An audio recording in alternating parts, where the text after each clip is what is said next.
Hello there, everyone, and welcome to session 15 of the Explorers of Efera. Um, we have the normal cast of characters here today. Nobody's missing, so that's great. And yeah, I think that we are just good to go ahead and get started. So, picking up where we had last left off. All of you had finally made your way to All's Crossing after trials and tribulations to rival Hercules. It was a real struggle to get to the halfway point. But you're halfway to New Efera, your end goal, the thing that you are really trying to get to, but it seems time after time you've had to stop, either to help somebody who was in need or because you were attacked. And yeah. And so you've gotten to the point now where you finally, like I said, you've made it halfway. You're at All's Crossing, and when you got here, you were confronted by a friend, Grey Wayfinder, who welcomed you into the city and took you to the leader of the Wayfinders, this faction that operates throughout at least the southern portions of Efera to try and protect the Mother's children, whether that be people or just nature itself. So, you all receive a slight reward for your aiding in recovering Juniper, which had the double nice part of recovering Sayla as well. And you were escorted to the tavern, or to the inn, the Maiden's Tree Inn, and you were given a room for free, directed there by Philip. And while he seemed nervous, some of you thinking that maybe there was something else there, with a little bit of reflection and some sleep time, all of you reflecting on how much you've grown since you left for Sunken City Bay, and now getting here, you kind of start to pick up that you five specifically are now in sort of that upper echelon of people, as most people, normal people, are, to use meta terms, they're only like level 1 or level 2. And being level 4, having the ability to do some of these things and bolster your own abilities and take these feats, it truly is a massive accomplishment. You are cool peeps, to quote Alex Silverfoot 2020. So you are, whether some of you like it or not, you are gaining renown because of the things you're able to accomplish. And after hearing what you were able to do with Grey and rescuing Juniper and other escapades you've had, you're starting to gain just a little bit of renown, where people know the names of Cyrus and Alec and Morganix and Sayla and Varnast. Little by little, you're making a name for yourself, whether, like I said, you want to or not. So all of you getting into your room, finally after that intense, a little awkward conversation with Philip, you head to sleep. Sayla, of course, stealing the pillow away from Cyrus. So quick, so fast. Cyrus, you go to bed a little sad, but eventually you find comfort in a bed, actually sleeping in a real bed, and that makes you at least a little happy. Alex still curled up on the floor, but, you know. So, all of you eventually wake up in the morning to a knock on your door. Just 2 knocks. Hello? I'll go get it, I guess. Okay. So as you open the door, you see a woman with deep tan skin with golden and red undertones, hair of like gold that fades into like an ombre of white, wearing black and gold clothing with like a cloth hung over her shoulder, And she smiles at you, and you can see a glint of just goodness and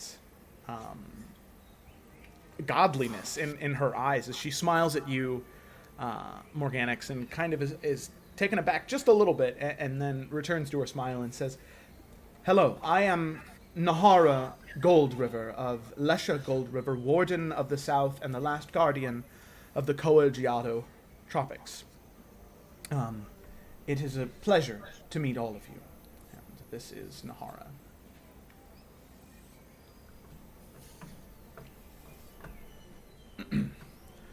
Hello there. Hello, I would like to once again personally thank you for what you had done several days ago for Juniper and Gray. Now, if all of you would like, there are certain things you need to accomplish in your time here. And I would politely request that all of you come with me to the Mother's Tree.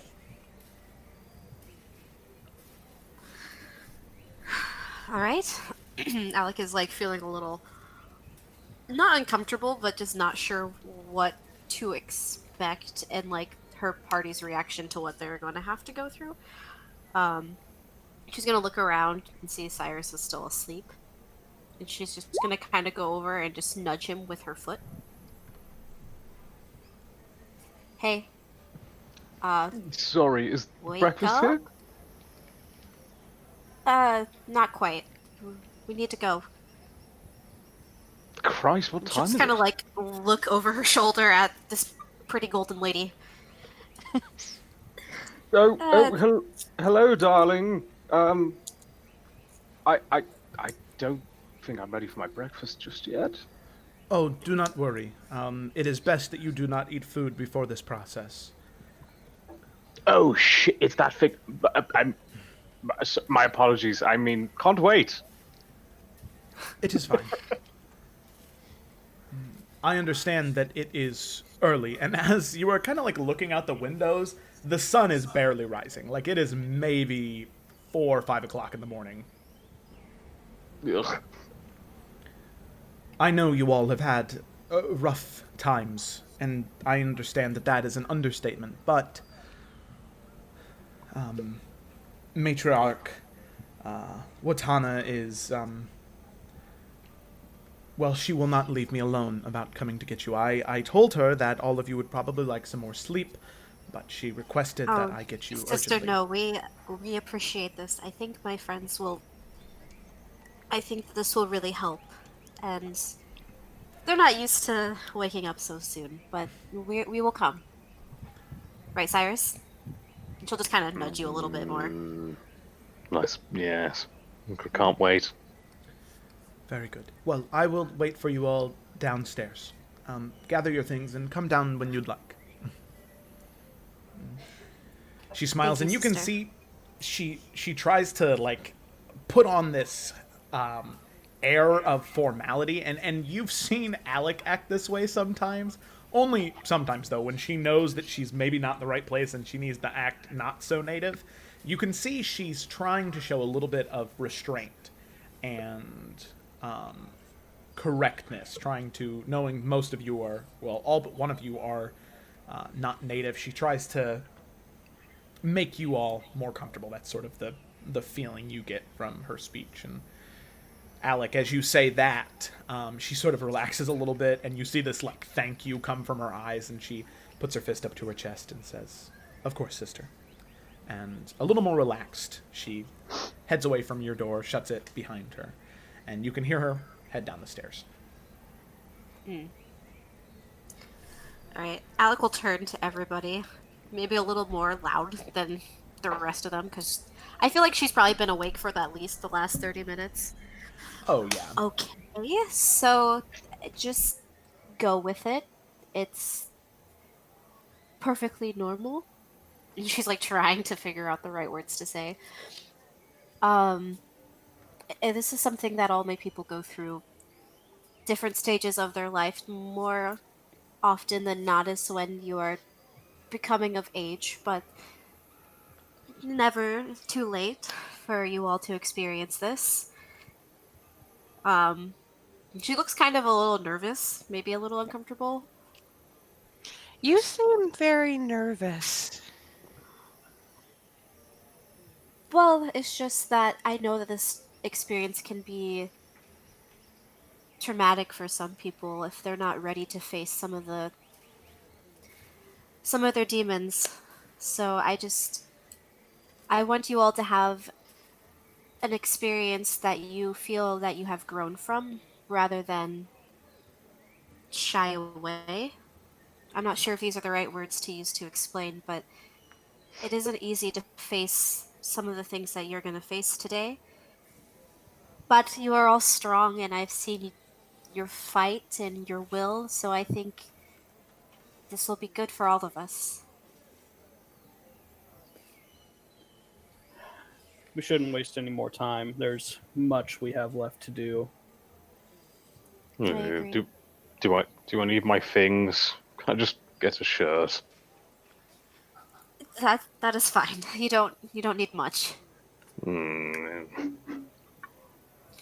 And Alec will just like wait patiently by the door.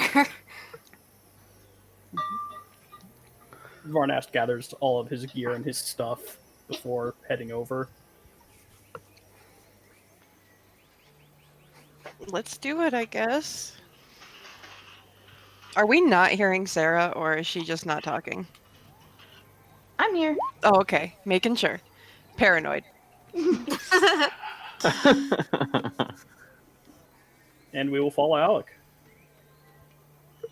Alec will head down the stairs and wait further instructions. Okay, so as the five of you head down the stairs, you can see Nahara and Philip talking back and forth next to each other, and the two of them laughing a little bit. And then Nahara sees all of you come down, and she whispers something back to him.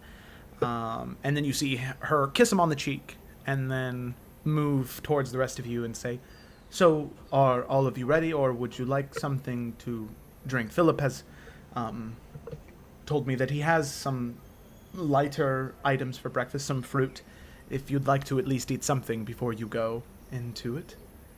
I thought they said we shouldn't eat. Well, you really shouldn't, but Philip told me it might not hurt, especially to make all of you more comfortable. I understand that to outsiders, Alec and mine's culture can seem a bit abrasive and aggressive and unnecessarily strict. But if a banana or a mango or a papaya will help, I don't see any harm in that.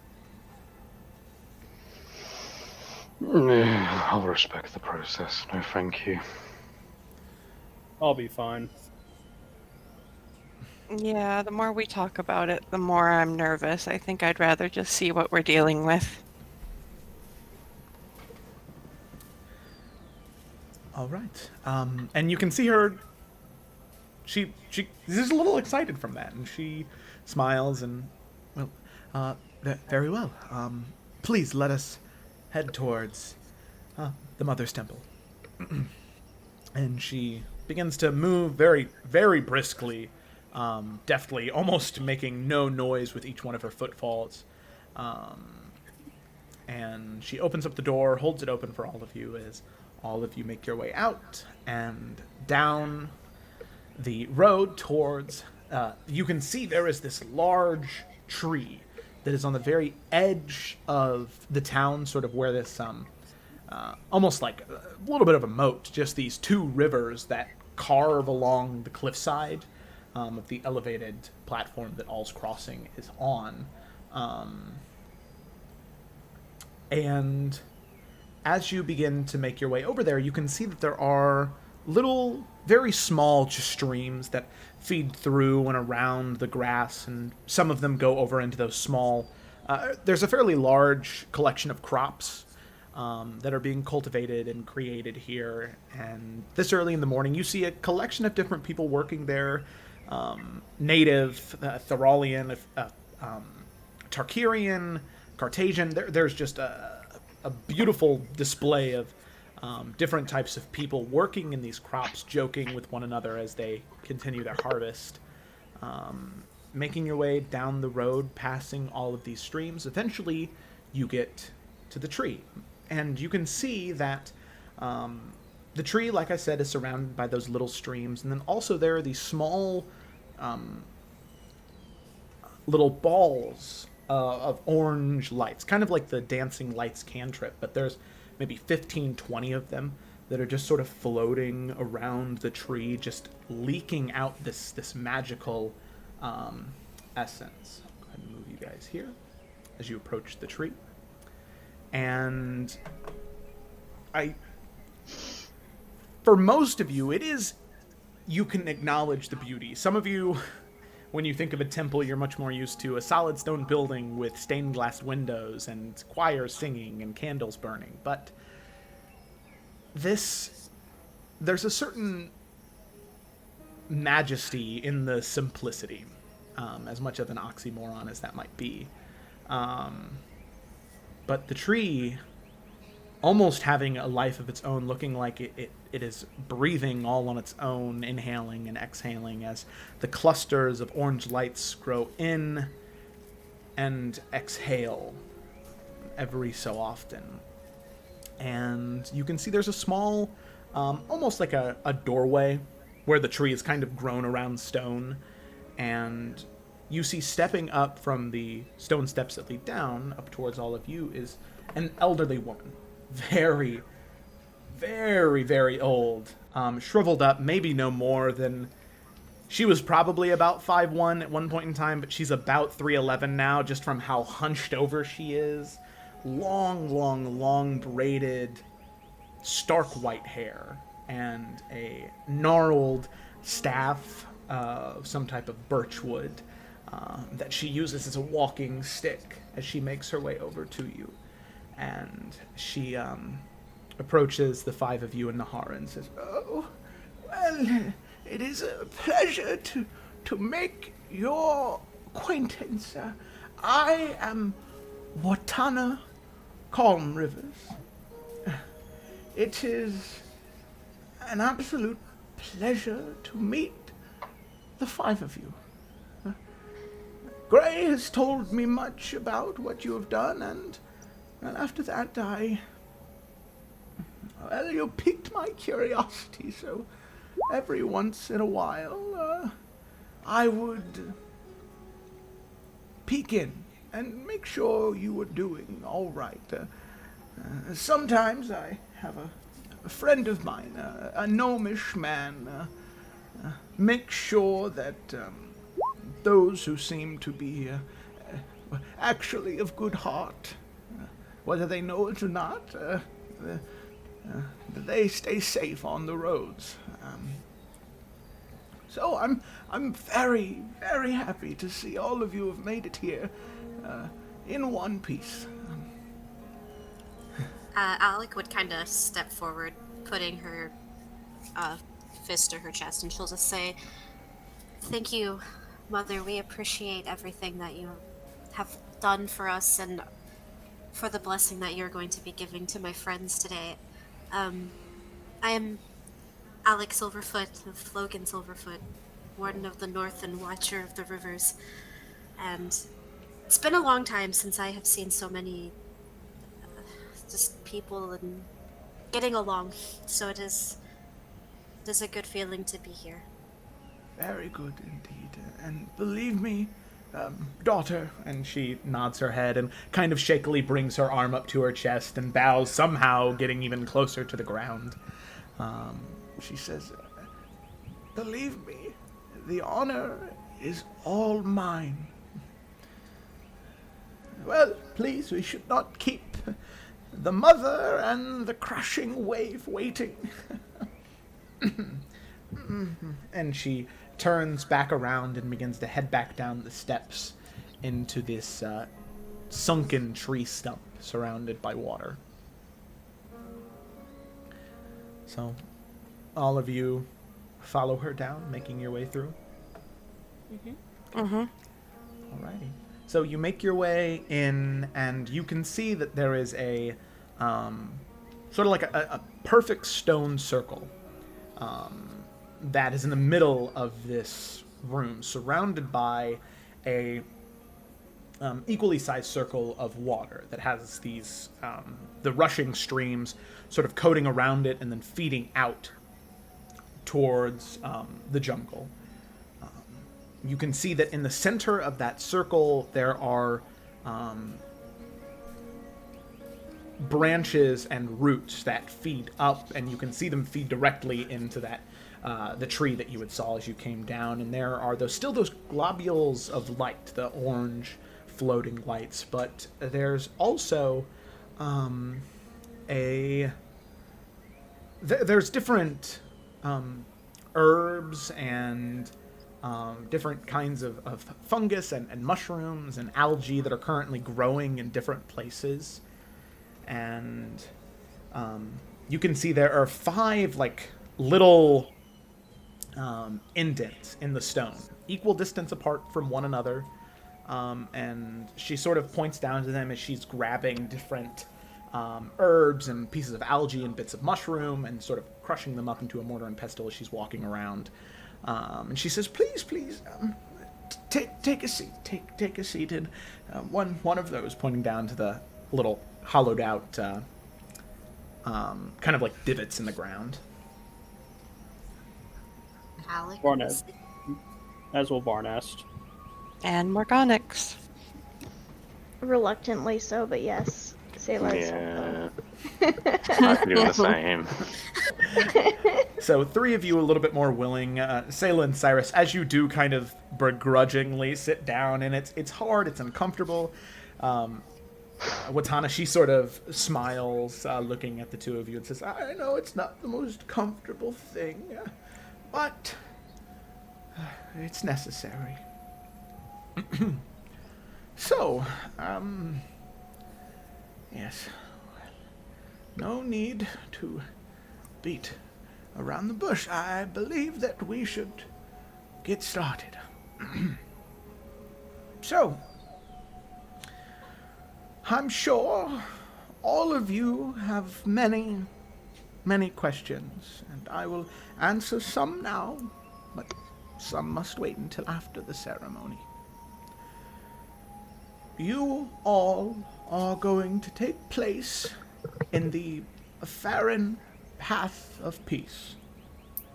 It is a way that our people find inner peace in a chaotic and unpredictable world. For example,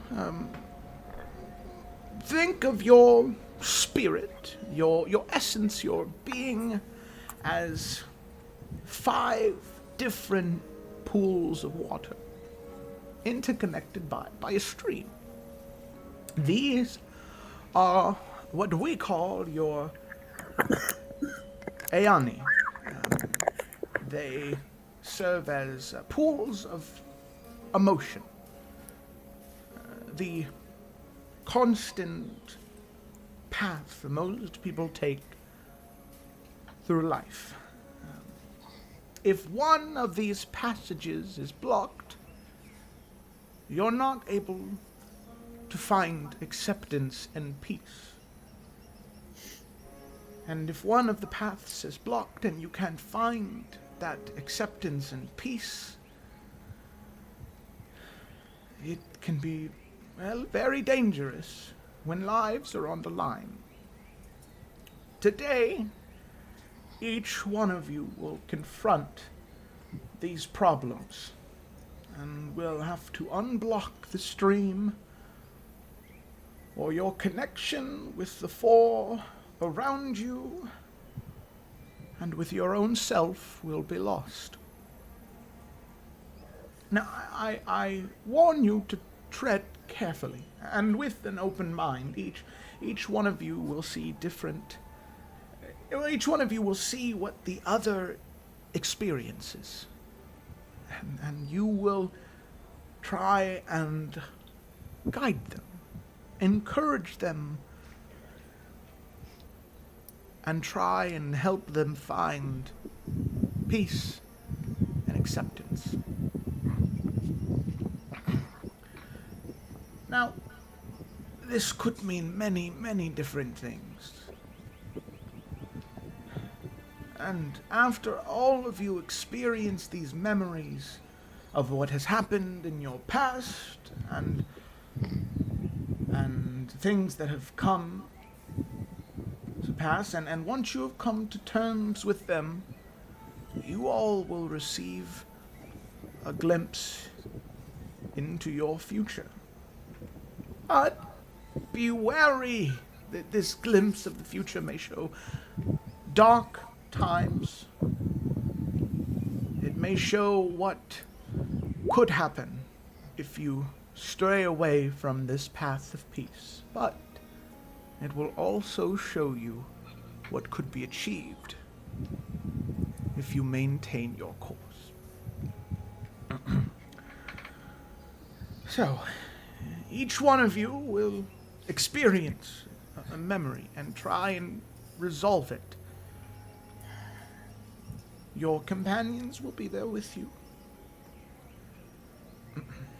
This, and as she pulls out the finally done crushing until there's this like thick chunky paste that kind of glows different purples and greens and oranges. This is called Utamazi. It is a collection of magical herbs, algae, and fungus that will help awaken your spirit to allow you to connect with yourself, those around you, the mother of mountains, and the bringer of the wave. The rest will be answered when you enter. Please be mindful and care for one another, because this is how you will find peace in this chaotic, hectic world.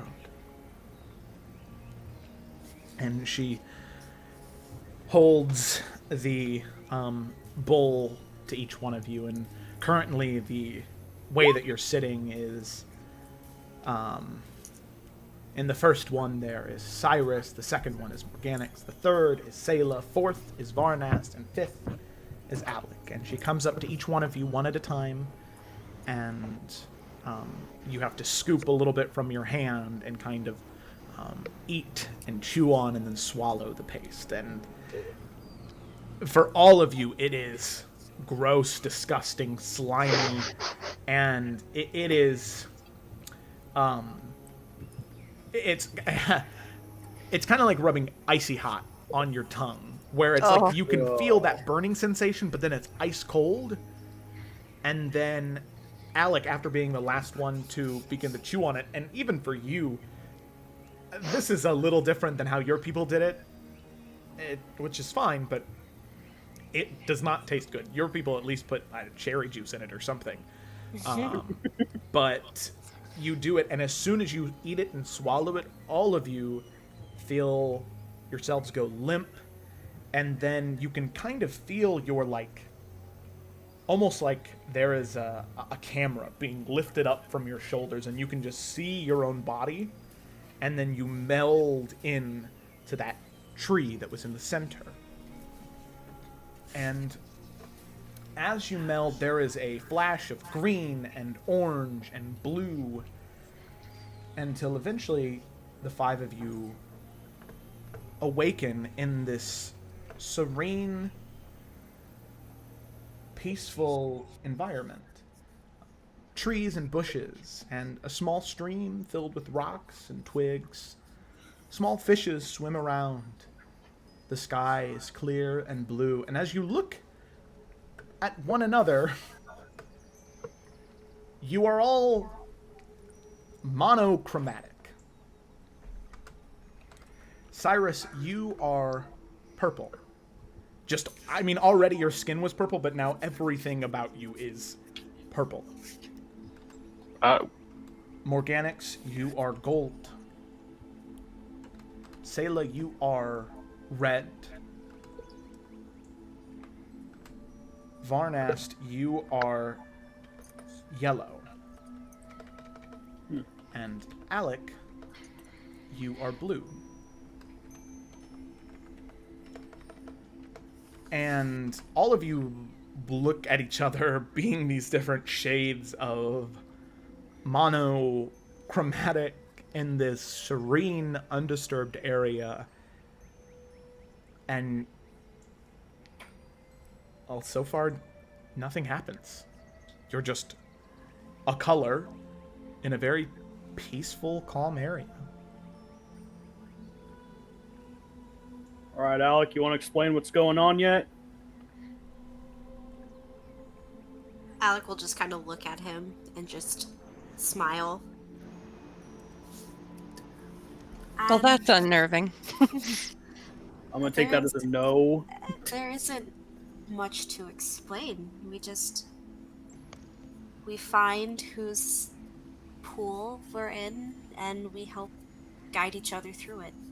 Something is blocking someone's pool, and we have to clear that blockage together. All right. This look familiar to anyone?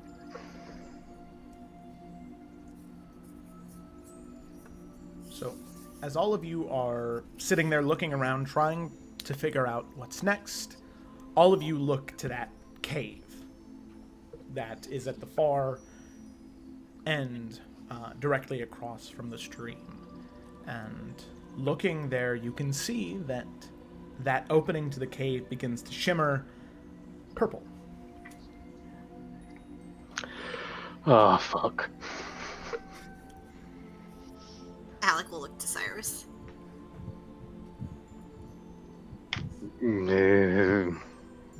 Christ, I don't suppose I... It's too late now, I guess. Shit. Well, and I'll cautiously approach the cave. Okay. As you do, you begin to hear the muffled sounds of chatter and string music as you approach.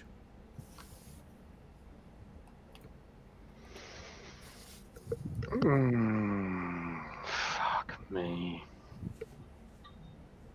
I'll kind of close my eyes and then to the cave. Okay. Close your eyes will as you follow. enter. Yeah. Well, as soon as Cyrus moves in, all of you are moved from this peaceful, serene area to move you here, and this should be completely black, but now it is not. As you open your eyes, you are confronted by darling hanging crystal chandeliers, gold embellished, scrawling on the wall, dazzling different party guests wearing these elaborate gowns and dresses, and men wearing doublets and silk crevasses, and dressed entirely to the nines. And all of you realize that you are just kind of like floating throughout the room in your different shades, but it seems like none of the other party guests recognize you. But all of you recognize one person. You see a purple tiefling, but different. The hair is shorter. There's no white to it.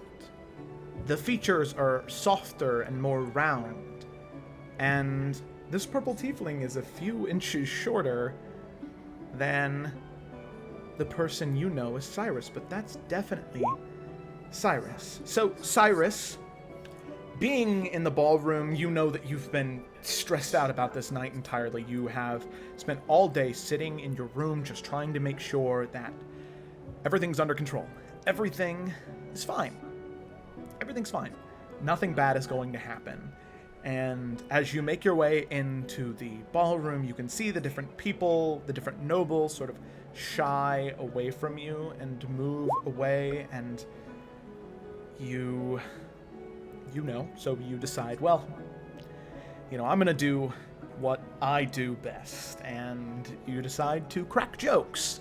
And as you do, well, the people start to laugh a little bit. They start to become more comfortable, and you're like, you know what? This is good. This is good. I can use this. So, Cyrus, as you are in this ballroom, you don't see your parents anywhere, but you see two things that could really, really, really create quite a comedic act. So, you see that somebody has brought a tamed bear that is currently sitting in the ballroom, sitting at one of the chairs at the end of the table, very patiently using a knife to cut meat with its mouth, and then using a fork to pick it up and sort of balancing it in its paws, and you think you could do something with that. But then you also see that one of the different decorations of armor seems to be a little loose and a little lopsided, and you could probably do something there too. I mean, there's also a collection of foods and wines here. So to create your next act, to really make people laugh, what do you want to do? I mean, I can't resist that bear. Okay. Yeah, I'm gonna be definitely finding a way to get this bear drunk. Oh, God. Okay. So, easy enough. Being the son of who you are here, it's easy enough to get the waiters and waitresses to listen to what you have to say, and they bring wine and ale and pour it in the bear's trough as opposed to the water that was there. And after about an hour or two, the bear has gone from politely cutting its meat and eating it with the fork to sort of climbing up on the table and ripping into different turkeys and hams and eating it truly like a bear. And you can see people kind of, they laugh and then they get a little nervous, and then you see him come in, and he looks at the bear, and then he looks at you, and he gets this knowing scowl on his face as he approaches you, smiling at the guests, and then looking at you with those daggers again, smiling at some guests, cracking a joke. The guests laugh. He says something to the guards about, please remove the bear from the ballroom. It seems as though it's had a bit too much to drink. I wonder how that happened. And at that point, he gets to you, and he says, young man, I would like you to come with me right now. Just one second. Do you not see the comedic appeal? The comedic appeal of what, you making a fool of yourself and our house at this party? Is that what you see? Because that's what I see. I'm sorry, Father. Good. You should be. Now you know what you're going to do? You're going to embarrass yourself because you embarrassed me. You're going to help the servants. And you're going to help them take that bear back to wherever the fuck it belongs. I'm a noble. I'm a dragon. Why would I escort a creature? Maybe you'll think about that next time you decide to embarrass us. Right now, you are no better than those lowly commoners. Go. And I'll kind of storm away, and as I immediately walk past any serving person, I'll still grab just a carafe of wine off a serving tray. Okay. And they kind of, all right. And you make your way over to the bear, and you can see that as the guards are trying to grab at it, the commoners trying to bring it away with food, that it's just starting to get a little bit more rowdy and a little bit more unwieldy. And what do you do to try and help guide it away?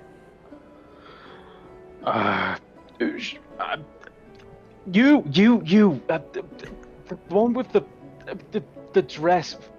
Pass me that ham shank. What the why do you want the... you, servant, get me the ham. And she kind of... The servant is like, who's like got a rope on the bear, is like, and drops the rope and picks up the ham and brings it over to her. And she's like, give it to him. I don't want to touch it. And the servant hands it to you and she says, you're welcome. And rolls her eyes at you as you have this big piece of ham. And the servant hands it to you, equally confused. All right, you got the ham in your hands. The bear is getting a little bit more wild, a little bit more impatient. Calm down, darling. And I'll just kind of peel Pits off and be like, come with your darling Zarmir. All right, so as you try and peel off those little bits and feed it to it, but it just begins to chomp at your hand. And it starts to yell and get more rowdy, and it begins to scratch and lurch. And there is a moment where you see the paw coming down at your head, and you can't help but yell out in pain even before the scratch gets there. And then there is a gasp, there is a splatter, and as you look up, the bear is only half there.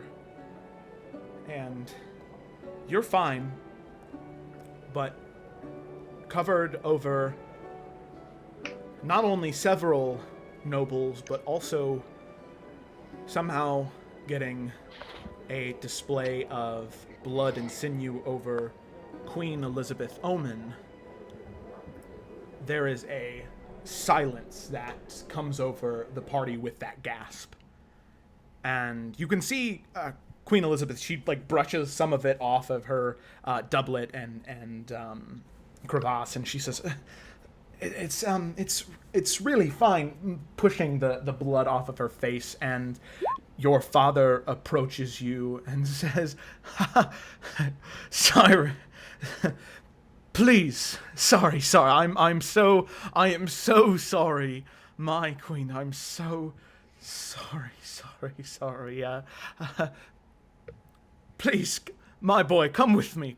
And he grabs on to your arm and squeezes so tight, and you can feel those nails digging into your skin as he like yanks you, almost feeling like your arm is getting like pulled out of your socket as he yanks you into the servants' quarters and just begins to yell and scream, and then grabs you more and takes you up to your room and begins to fill bags full of your clothing and your items, and he pushes it into you and he says, leave.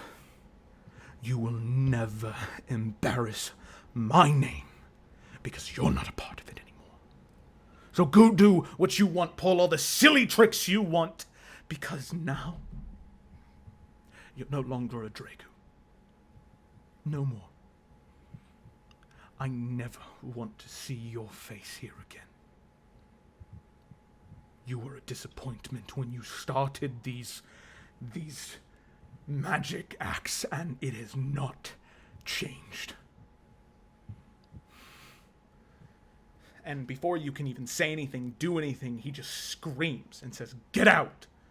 Leave! And just begins to tear your room apart, pushing into you, and you can't help but step back and leave the room, and you don't know what to do. He told you to leave, but this is your home. You don't know anything else. But you do. You run and you run and you run, and you don't stop running. Always running from one point to the next, whether it's in the forests of Tarkir or in the town of Wexeny, a small shitty port town that you'd only been to once, but it's the only place where you can find some place to sleep. And there is a bar there, the Icebreakers Inn. Stupid fucking name, you think to yourself. Angry, trying to think of why Why? And you see this man at the counter, the barkeep. Big, bushy red beard, long red hair, different tankards around him, and as you get there, he says, "Oi, looks like you've had a rough one. Here, you know what?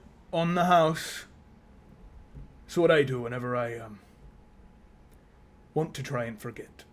And he pulls out a tankard, and he pours out this thick, syrupy liquid, about halfway in this large, pint. And says, "On the house, boy." Oh, thank you. I think I'll need certainly quite a few of these to forget the evening I've had. Of course. and my name. Of course. Listen, if your times are tough on everyone right now, if you're wanting to get away, I could. I got a friend who could maybe get you to Dragon's Bay and maybe find something there to do. I mean, I have coin. I mean, not on me right now. I mean, I'm a noble. I'm Sami of Dragu. You know of the Dragus. Of course you are. Of course you are. Like I said, drinks on me, and if you'd like to get out of town, I can do that for you. And sort of taps his finger on the counter and moves away to another customer as you sit there, ashamed of yourself, angry, afraid, and you drink. You drink, and he keeps giving you alcohol until you don't feel the chaos anymore. And all you feel is happy. And at about that moment, your consciousness snapped back, pushed back out through that portal, as you see your companions sort of looking down as you are laying down on the ground after just being pushed out of that cave. And all of you just saw what happened.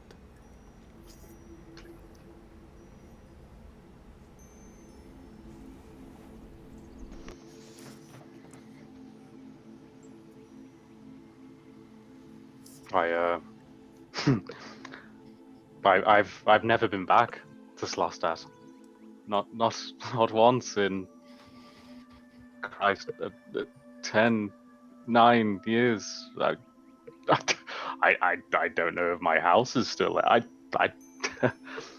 I don't know anything about my parents. Yes, I don't know.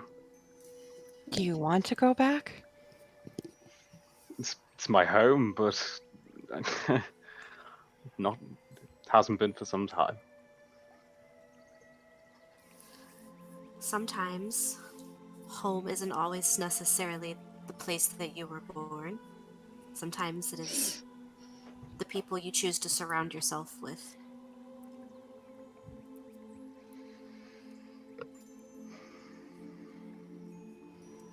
I knew many at court, but it's it's hard to say if they're your friends or if one wants your name. Although I've not gone by that name in at least a couple of months now. It's a dangerous name to use, you see. Explains what Jalissa meant by alias. Now we actually know what your name is. I mean, I'll be honest, I'm quite fond of Cyrus, and as you saw, evidently Drake is no longer my name. You don't need it anyway.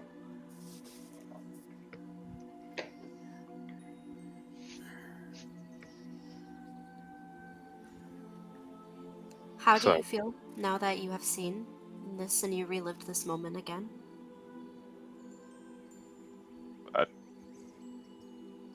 That my very identity and my childhood and my future was stripped away from me.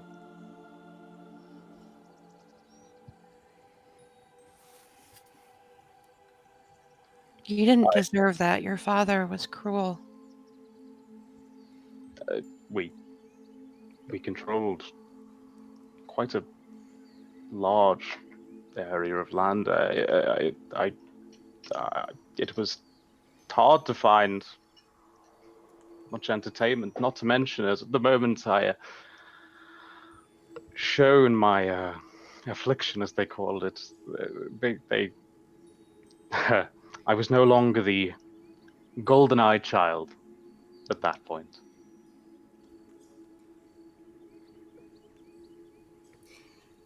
Yes, but it's not an affliction, it is a gift.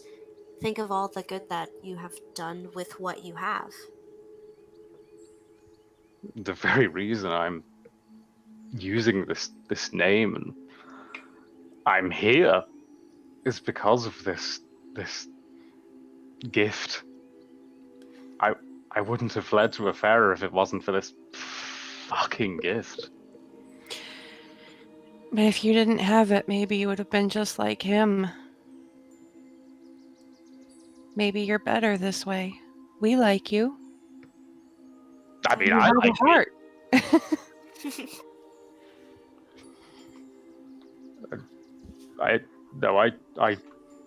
I appreciate that. I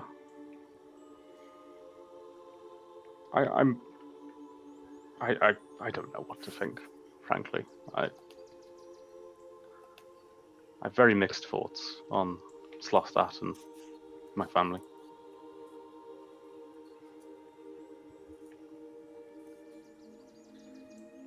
What is important now is that you have grown from that moment. It hurts.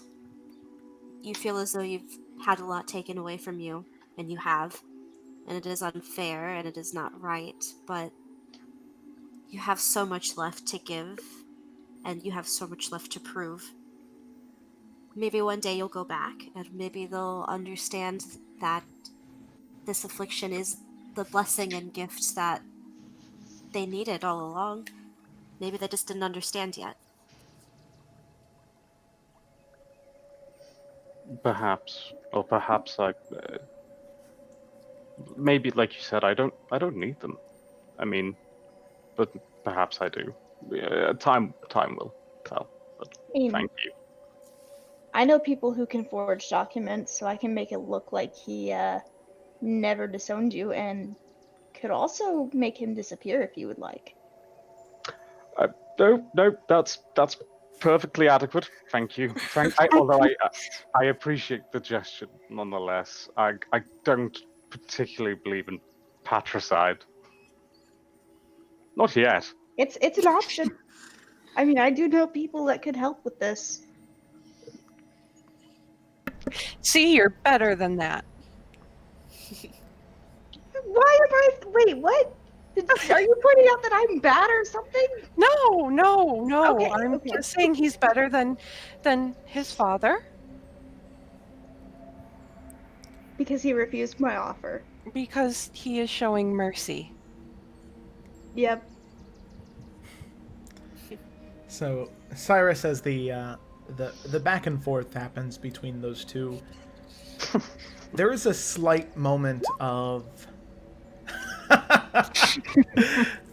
a slight moment of cheer and laughter, and although you feel like you are a very long way away from being okay with what happened, you really do feel a little bit of a blockage release as you exhale and you see normal color return to Cyrus. You laugh with people, and you can tell that those laughs are genuine. They're not the fake laughs you would have received from a courtroom that saw you as a jester. They're the laughs of friends and companions.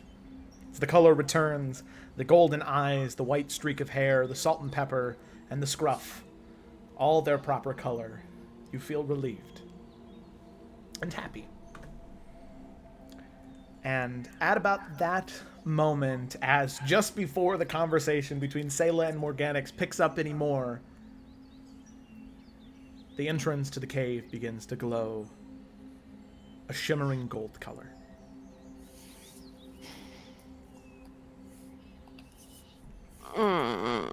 I can't imagine what I'm going to see in there. I guess I go through. Okay. So, as all of you make your way, or as Morganix says, you make your way through the portal, there is an immediate shock of golds and browns and manila.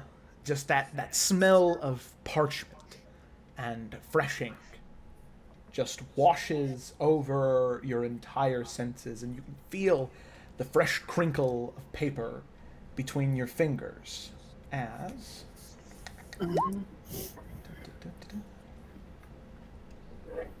you back here find yourself in the library of Hearthcrest. All of you looking down from different levels of this two-story library, you see maybe only 9, 10 years old Morganix, carrying books that are way too big for her, and just looking at some of the titles, way too complicated, or at least should be for a 9 or 10-year-old. And she sits down at a table, big stack of books off to her one side, pulls the top one, and begins to open up and skim through, reading the different pages, and you can see a different version, if you will, of Morganix that you've never really seen before, but recently her eyes have been purple, and before that they were a combination of shimmering blue with speckles of gold, but currently they're just a deep, deep blue.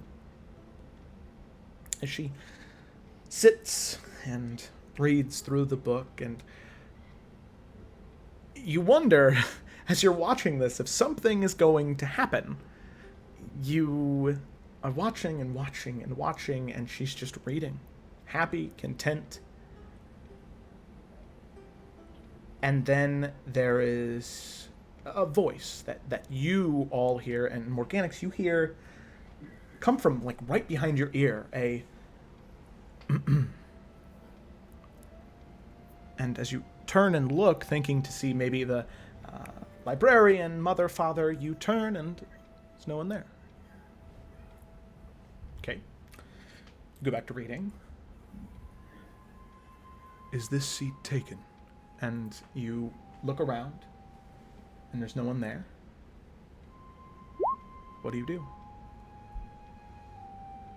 There's no one else in the library with you right now.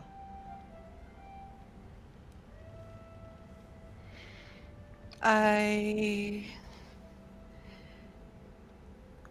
go look in the nearby aisles and try to figure out where it's coming from. Okay.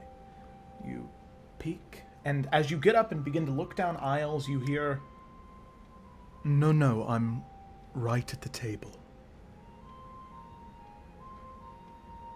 Turn around, there's no one at the table, but it still sounds like it's coming from, like, right behind you.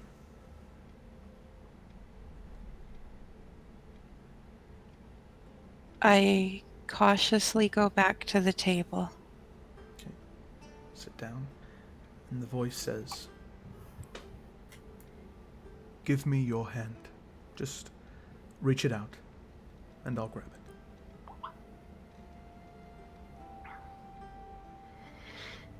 it. I look around again.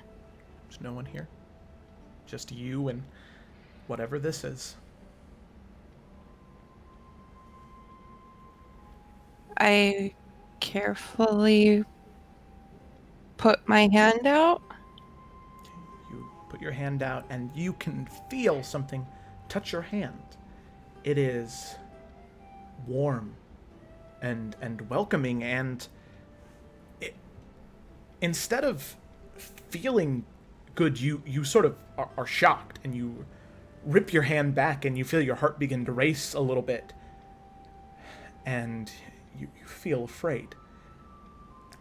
And the voice says, "Everything's all right. Please. I promise." And you, still nervous, still afraid, you reach your hand out, and as you don't rip it out immediately, you see just a shimmer, an outline of golden light with two large wings spread out behind its back. Just like I said, this very basic outline of a person. And well, you're not stupid like some of your other classmates. You know what this is, but logically it doesn't make sense. You pull your hand back and you can still see it. You're alone, and your heart is racing because you don't want somebody to see you talking to something that doesn't exist. Because are you going crazy? You don't really know. When you, shuffle through the books next to you to try and find something, and almost if it can read your thoughts, the voice says, "If you'd want to read more about me, you want to try the second floor in the 5th aisle on the left side. But you don't need to read about me, Organics. My name is Galadar.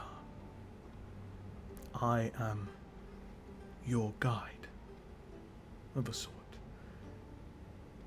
I'm here to help you. You are special. And I'm here to help you realize how special you are."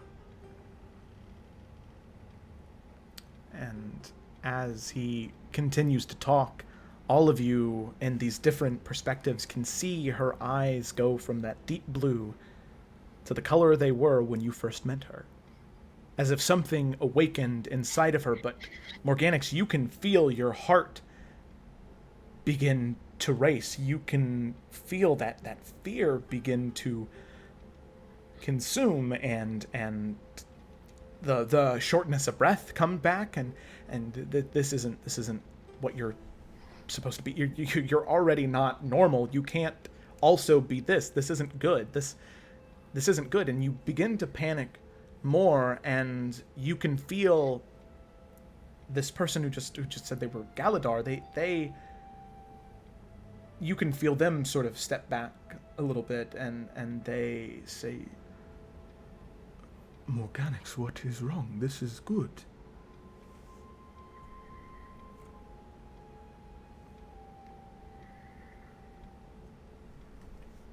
I'm gonna run.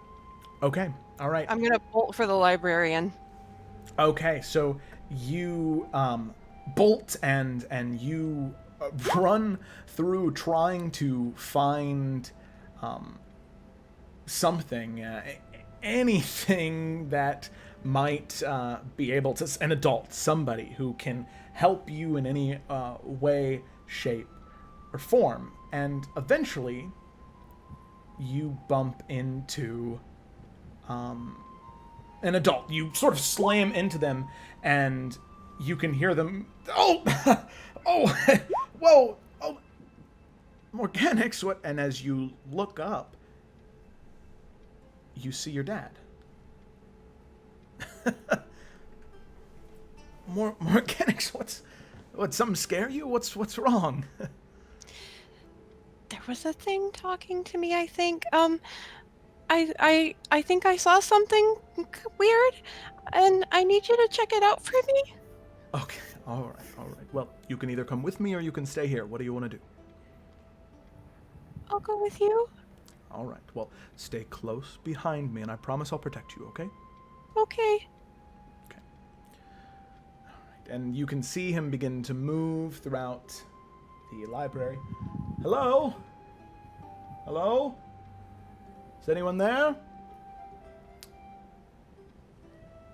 Professor of Anthropology here. Anyone want to reveal themselves? Sorry, sometimes I get my wife and I talk a lot. Professor of Theology. Anyone? Hello? Do I still see the glowing outline? You do, yeah? And he doesn't? No? Well, I guess it was just somebody pulling a prank.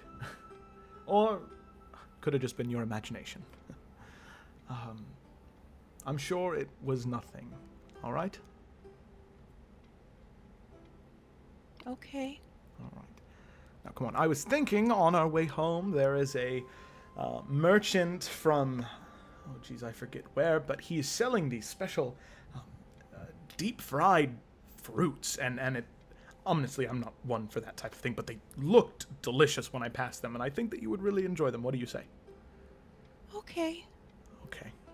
All right, come on, and get something to get your mind off of whatever spooky ghosts might have been in the library.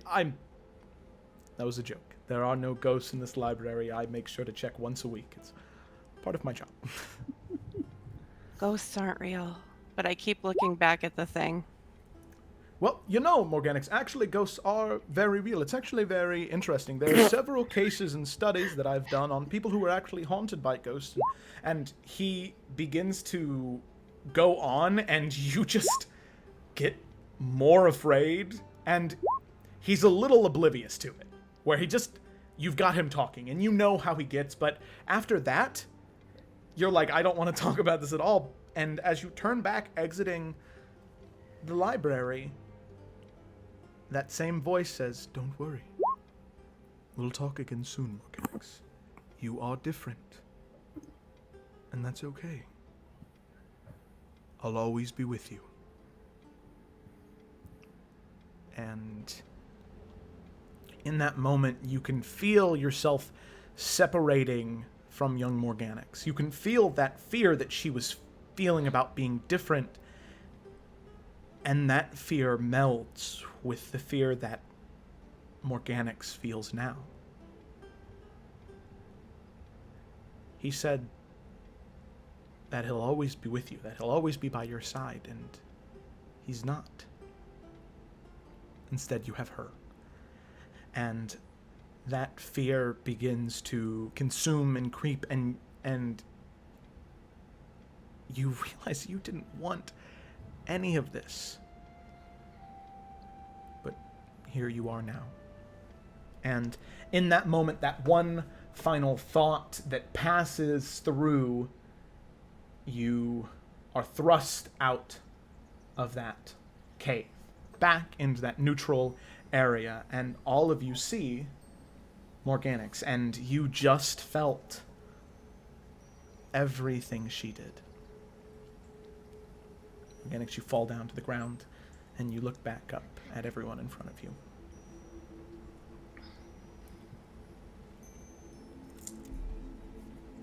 I thought I was going crazy. What? Do you... Sorry. Yeah. No, go ahead. What was that? An old friend. I don't hear from him anymore. I miss him, but I was terrified of him for years. I thought I was crazy. Nobody else could hear him. But that book was there. I went back and looked for it. I told myself that I'd seen it and had created this all in my mind, but sometimes he told me things and they were always real. What was he?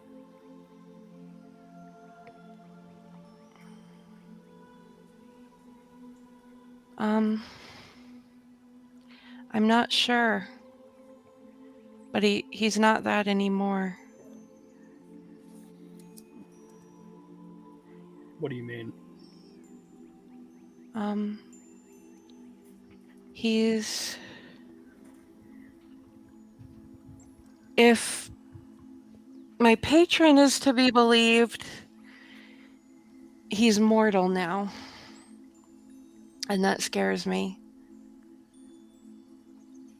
I think he fell from Celestia. Wait, fuck, that's a thing? Apparently? Shit. Did he do something wrong? He said he became out of balance. I thought maybe it was the Hexblade's fault. I thought it was her fault. But the last time I talked to him, he said it wasn't. And she says it wasn't, but I don't believe half of what she says.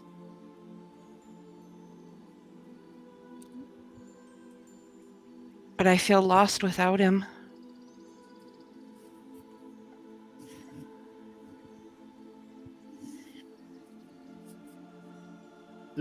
Does this have anything to do with the godling business? You mentioned it the other day, but I felt rude asking. Everyone else seemed to understand what that was, though.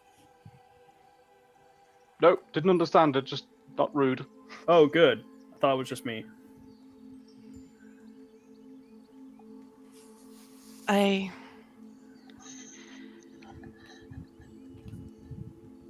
Yeah. I am what they said I am. And what is that? ASMR. That helps me none. Do we know what that is, Joe? Oh, there we go. Yeah, I mean, most of you would know, what that is because,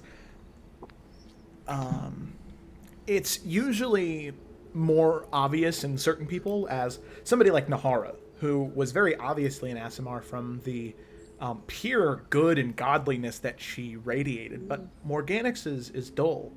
And it's not something you really noticed, and Varnast, you wouldn't have noticed this, but the rest of you, you've noticed her glow, her godliness, that was fairly bright and, Sayla, for you, in your face.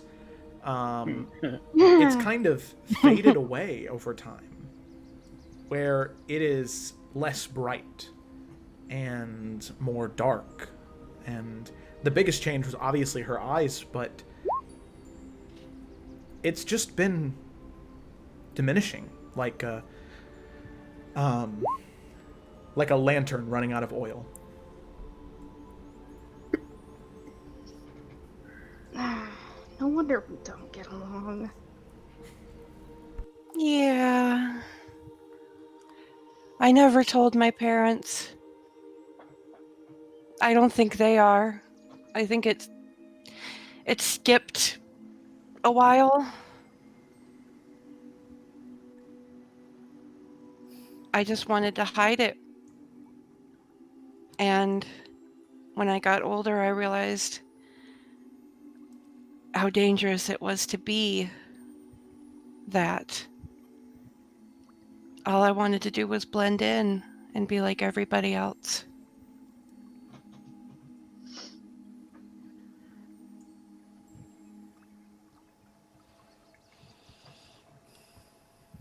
And now I want it back.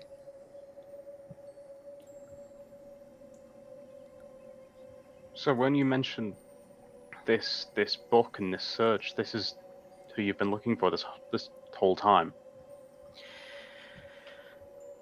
Not necessarily, but I've tried to fit it in along the way.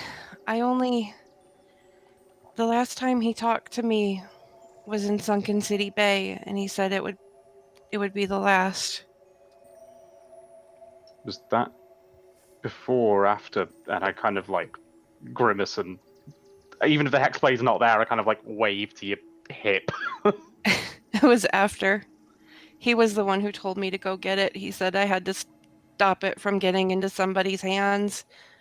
Usually he told me the baker was having trouble with their rent, or little things, little ways that I could help in Hearthcrest, people that needed help that I could just kind of quietly and anonymously take care of. And then he told me to go get a magical ancient weapon from a tomb before they did. Just your average Tuesday. Yeah, and I didn't want to do it. He made me do it, and then he left me. I mean, it sounds like he's guided you well enough to be here right now. I mean, clearly, the suggestions and the guidance he's provided has got you here. His I teachings never have wanted led to you be so here. far. We're all glad that you're here. We wouldn't be here if it wasn't for you, and I say that as if our accomplishments have been greater because of you. And I say, some of us would literally be dead if not for you. And I kind of smirk. Thank you.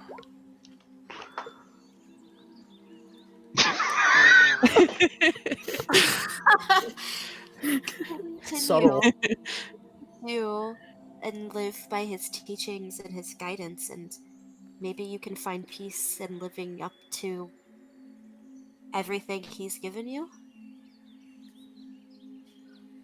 I still want to try to find him if I can and figure out how to restore him. I feel like I owe him that much. I have to help him if I can. Mm-hmm. Then press forward with courage and determination. For that's the only way you'll accomplish that. It's better than the alternative. There is no alternative. I mean, drinking works. Or just leaving him, he's probably better off. Varnes just kind of like smacks Sailor's shoulder, like really quick, and then like pulls his hand back. I'll be honest, Cyrus wouldn't be able to help himself. I would laugh at that. I mean, because the fucking. He's better off not being what he was before. Oh, you love us, really? Huh? Oh, God, I give up. Morganix, as you sit there laughing once again at the dynamic that all of you have, you have a small moment of where most of your life has been fear and panic and anxiety. You don't think that's going to change necessarily anytime soon, but at least if you're with these 4 other people, you feel like you can handle it a little better. You don't feel as afraid. Still anxious, still nervous, still panicky sometimes, but not afraid. And as you have that thought, there is an exhale and a stream opens up. You can feel yourself connect with the nature around you, and all of you see Morganix return to normal. And oddly enough, her eyes. One purple, but one that golden speckled blue. Very interesting calico. So, as soon as there's that exhale and the laughter subsides, the portal of the cave turns a deep, deep blood red color.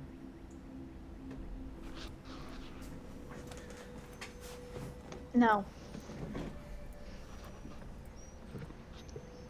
Did you just say no? No. You have to. But you have to. I don't have to do shit. Oh, don't be a spoil sport. So we'll just live here now? Yep. Everyone has to face it. I have lived. She's very, like, unsure. She doesn't want anyone to see anything. She's always been super private, and this just is such an invasion of privacy. She's really regretting even allowing it to happen in the first place.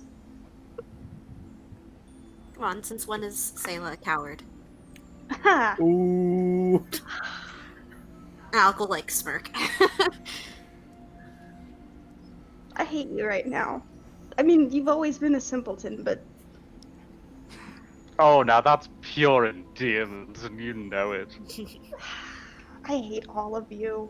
She That's just not storms true. towards it. That is very true, and she just storms right through. So I just got here. What did I do?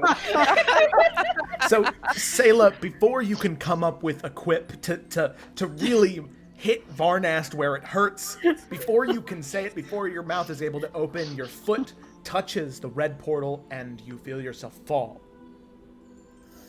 And you keep feeling yourself falling in darkness. And for what feels like minutes and then hours, where you are resisting this thing. You don't want anyone to see. You don't want them to know. But same as how a stream can erode a mountainside, you eventually give way.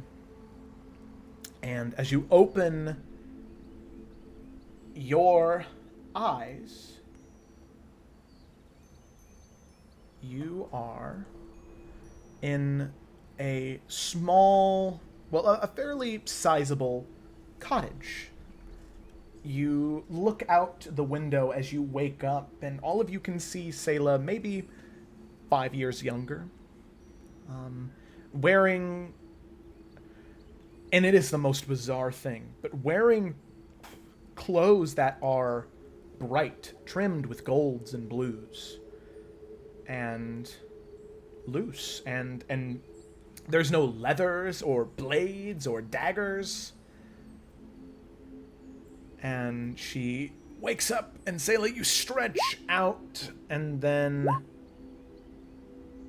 you remember where you are.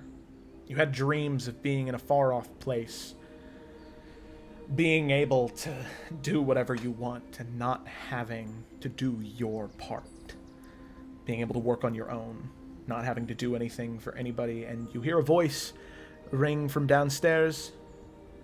Sayla, breakfast is ready. Come on down, you sourpuss, come on. And you hear your mother, and you grit your teeth. You climb down the stairs. There you see your mother, simply dressed, same as you, making a simple breakfast of toast and eggs. She serves you a plate, and same as every morning, you just kind of pick at it, maybe taking a bite here or there. And she sits down in front of you, and she smiles. That same stupid smile she has all the time. So, what do you have planned for today? Anything special? Anything in particular? No. Same old boring day. Well, listen. Why don't today? I know how much you don't like being here, and I know how much you don't like doing things you're told to do, but Sayla, your father and I, we came from the outside, and it's not a good place. She gives us all we need, and all we have to do is our part. And I know that you hate me right now for saying that, and I know that you're not paying attention, so I wanted to get that out of the way, so I could say, today, don't worry about what the angel wants. Do what you want today, and I promise you that no matter what it is, I will cover for you, and I will say that you were doing your work, you didn't feel good, but today, you do what you want, okay? And then maybe we can think about something else later.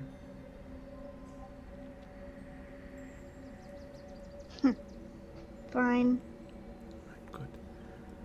Well, eat the rest of your breakfast. You're getting too skinny. Come on. And she taps it on the table, and she's already finished her breakfast and goes back to the plates and dishes and begins to scrub. And you pick at most of your breakfast and eat it, and the same thing that you have every day.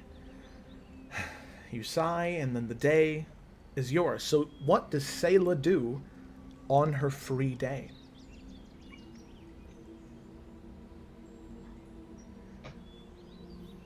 Huh.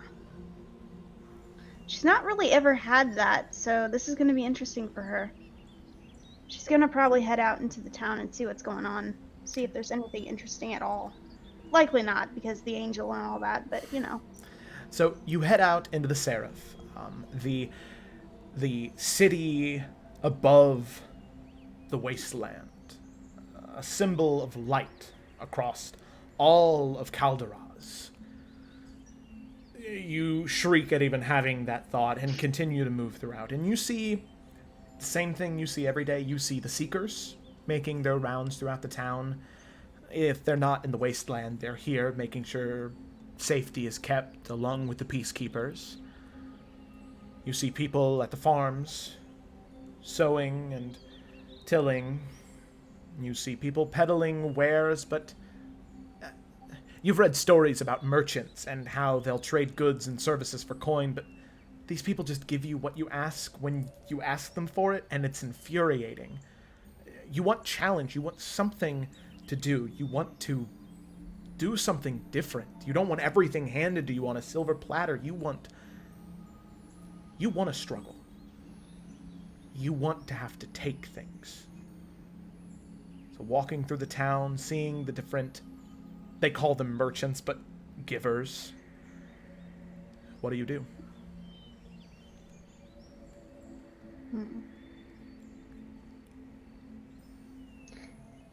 So, she's gonna attempt to take something. Maybe something more valuable. Something that someone wouldn't want her to take. Okay. So,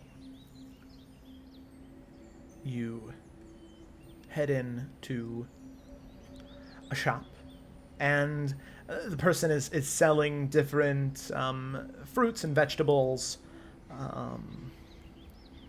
but you can see that they have got the man in charge of the store. He has got a large gold necklace with a ruby in the center, and he smiles at you as you come in. And he says, "Welcome, welcome. Take anything you like. Just let me know what you take before you leave, so I can mark it down in my ledger here. The angel likes to know all comings and goings of supplies in the Seraph.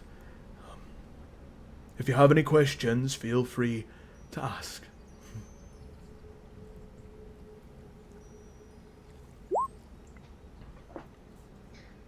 I'm eyeballing that necklace. That's obviously something of importance, but I don't know how I'm going to be able to get it. Okay. So he just watches you as you look through the collections of celery, scallions, onions, on the opposite end of the small store of, mangoes and bananas and apples. He just continues to watch.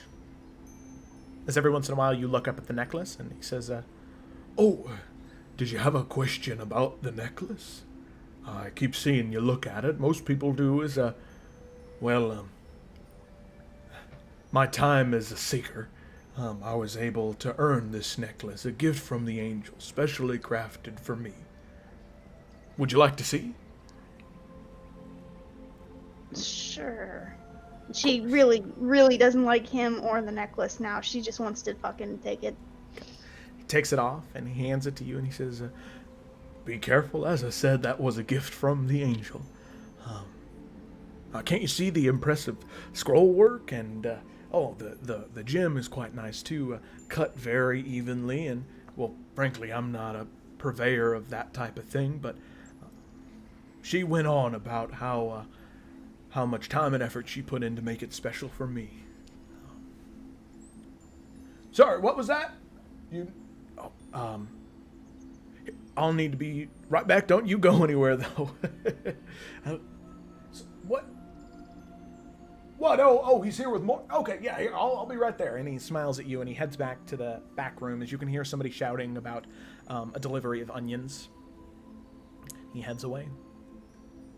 You're alone with the necklace. She's realizing this is kind of a crossroad because the angel is going to find out. The angel knows everything. Their lovely, providing dictator. She's debating what to do. She could just leave it and go about her daily life and live mindlessly like everybody around her, or she could take it and just see what happens. So she decides to take it, and she exits. Take it. You leave. You have the necklace. You get a rush, that adrenaline, that feeling. You took something. It wasn't yours, and you took it, and that feels good. You have that adrenaline, and you're rushing. You begin to pick up pace a little bit. You start to jog, and then to run, and then to sprint, thinking that, there has to be somebody chasing you. Somebody's probably after you, and you think, where do I go? Where do I go? Where do you go, Selah?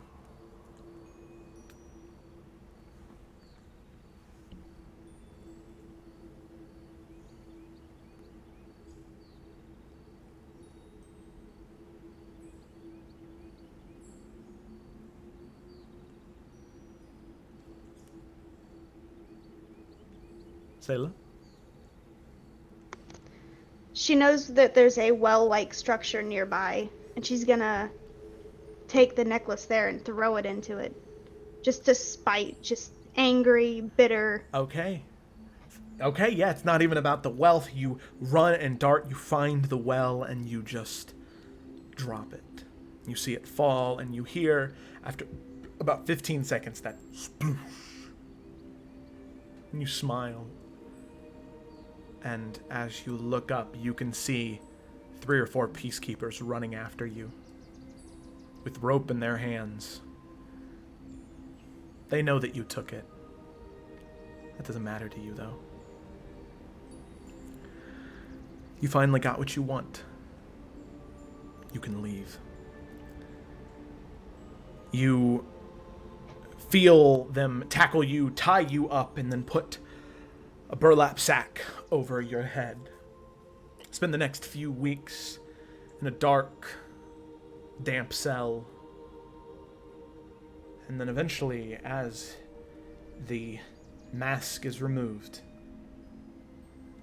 you see her. The angel standing atop her golden pedestal, light and goodness and brightness shining all around her in her all-knowingness. You can't speak at all, no matter how hard you try, as speaking is not permitted and prohibited in her holy, sacred chamber. But you can think, and there are so many nasty terms you can think of to describe her. And you keep saying them, and you can see the disgust on her face and the horror on her face as these terms that you keep saying. And her words echo out throughout the chamber. You have been charged with thievery. You may either observe your sins and join the peacekeepers, or be exiled out of the city. The choice is yours. Her voice rings out in the marble room. You look to one side and you can see your parents. You can see them, even though they can't speak, they look like they're shouting at you. Crying. Your mother halfway collapsed on the floor, yelling at you, and you can see her mouth the words, "Peacekeepers, please, please, Selah, please." And you feel something. You feel regret, because you know what you're going to do, and you thought it would feel better than this, but it doesn't. It just feels like shit. Granted, thinking to yourself, feeling like shit is better than feeling nothing at all. You unleash a torrent of insults on the angel, and you feel a bludgeon on your head. And as you wake up, you are surrounded by darkness, whipping winds, and evil people. You think, okay, this is it. And sometimes you think about them, and it makes you angry because you feel. And at about that moment, that last bit of regret that you feel after waking up in the sunken, dingy streets, you are thrust out of that portal back to the others. And all of you just experience that. You see her fall back, flat on her back, looking up at the sky.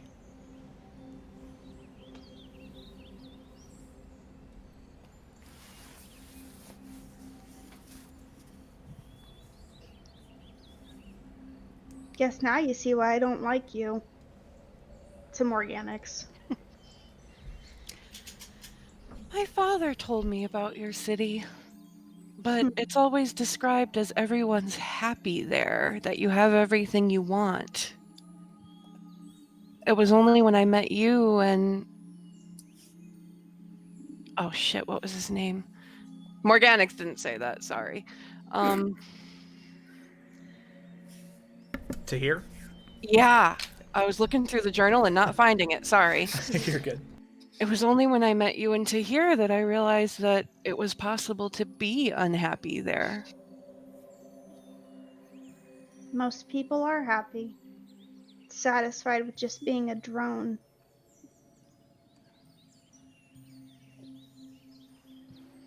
She just kind of sits up and she doesn't look like she wants to talk, but yeah, Do you miss your parents? not really. Not in the same sense that I think you miss yours.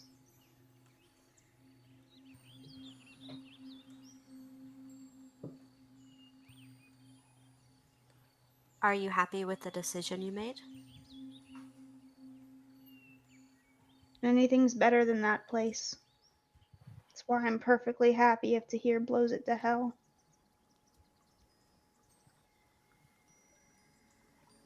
At least then everyone there will actually be free.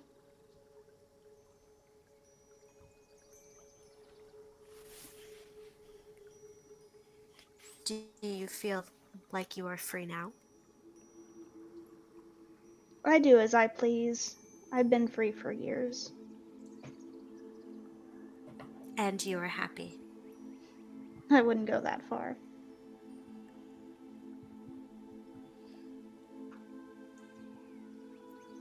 I wouldn't have liked it there either. I can tell already. It was a pretty dress, though. Ha! Never. Never again.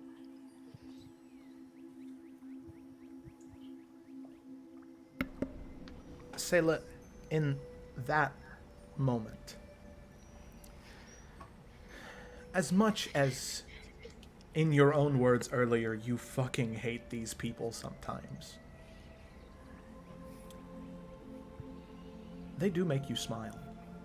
whether you want to or not, and sometimes you have to push those feelings deep, deep down into the darkest parts. But they do make you smile. They make you laugh. They make you care. And as much as you hate them sometimes, in this moment you realize that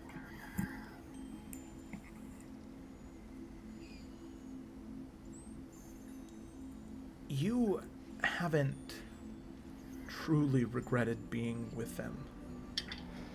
Sure, sometimes you wish they were better at listening to you, but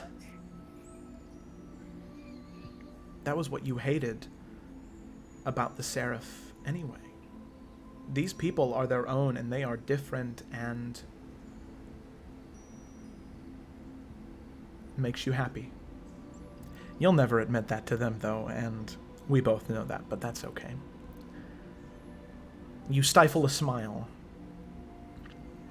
as you bite your lips and exhale, and all of you can see the color return to Selah. Oh, you just had a moment. Ah, fuck you. The hate returns, the red returns. Alec is just gonna say, we aren't so simple now, are we? I haven't seen yours yet. You're still fairly simple to me. Alec will just smile. Okay, so at that moment of laughter, the portal turns a bright, vibrant, crackling yellow. Varnast says nothing and just marches forward and inside without looking at anyone. Okay. See him march in. And all of you can see a familiar sight. As you pass through the yellow, there is a wave of blue that hits you. And you can hear the crashing waves. And you're on that ship. And all of you can see that Varnest is on a ship. There's crew, it's a much bigger ship than Vera's, much, much bigger. And Varnest, as you open your eyes, you're on the crow's nest, looking out, surveying the area. You maybe left Bromsgrove a day ago, getting ready to head towards Sunken City Bay, knowing that if everything goes according to plan, this'll be your last job, and that feels pretty good. As you're standing up there, though, you hear a voice shout out. That deep, rattly, a little hollow, "Hey, Varnest! Varnest! Varnest! Can you hear me?" And as you look down, you see Brez, that stupid half-orc, but you love him nonetheless. Congratulations, Brez. Not only could I hear you, but now the enemy knows we're coming. Well done. Oh, hi, enemy! Get your ass down here! I got it! Oh, you know what? I see it. They're coming. They're waving the white flag. Well done. See, I told you I'm such an intimidating presence, even when people look at me through a telescope. Yeah, telescope. They're afraid of me. Now, please, I need your help with something actually serious. Give me a minute. And Varnask climbs down. Okay. You climb down off the rigging and eventually land next to him, and he's like, all right. And he gets really close and gets really serious. And he's like, listen, this is real important, okay? Uh-huh. I need you... Can you go like 3 inches backwards? You're a little close. No one else can hear this. This is between you and me, all right? All right. Cool. I need your help. Pulling a prank. On who? And it's that like inquisitive, very focused look kind of drops. He's like, who do you think? Dara? I mean, who else would it be? It's Dara. I'm gonna You know forgive that. It's Dara. She's gonna kill you one of these days. You know that, right? Yeah, but hopefully not today because we got this big mission. So, if we That's pull a it through, point. she can't kill me. She'll have to just stab me in the back when we get there. True. Yeah. Okay. So, All right. What's the plan? okay. Well, this is what I needed your help with. I am not good at plans, so Okay. I just wanted to do it, and I'm not really exactly sure. Before we left, I bought a lot of seaweed, and that's like it. That's as far as I got. You bought a bunch of seaweed. Yeah, I didn't know. I don't know. I thought maybe I could put it on me and like act like a sea monster and be like, and I thought that might be good. But then I started to doubt it, and I was like, well, most of my ideas are pretty stupid, so I assumed that one was stupid too. So that's why I came to you, because you're smart. Well, full disclosure, like having a bunch of seaweed does not give me a myriad of options running to my head immediately. Okay. Where is she right now? Okay, I think that she is currently below deck doing inventory. Okay, so she's not at her hammock. No. What if we take the seaweed and just line her hammock with it? By the time she goes back at night, she won't see it, and she'll lay in a bed of seaweed. Oh, that's because she hates being in the water. Can someone be allergic to seaweed? Yeah, probably. People are allergic to everything nowadays. We won't worry about it. We'll just do it, and hopefully it'll be okay. All right. Good. I got Okay. lesser restoration. It'll be fine. Perfect. All right.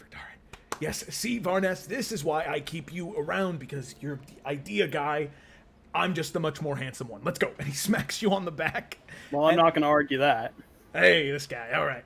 Ooh, and he goes back, and you can see him sort of run up a little bit and come back with like a small barrel, maybe about like a foot in length, about 6 inches in diameter. All right, all Nice. the seaweed's in here. All right, we got to spread it out as thin as we can, because if there's like a lump in her bed, she's probably going to notice before she lays in. So we got to be careful.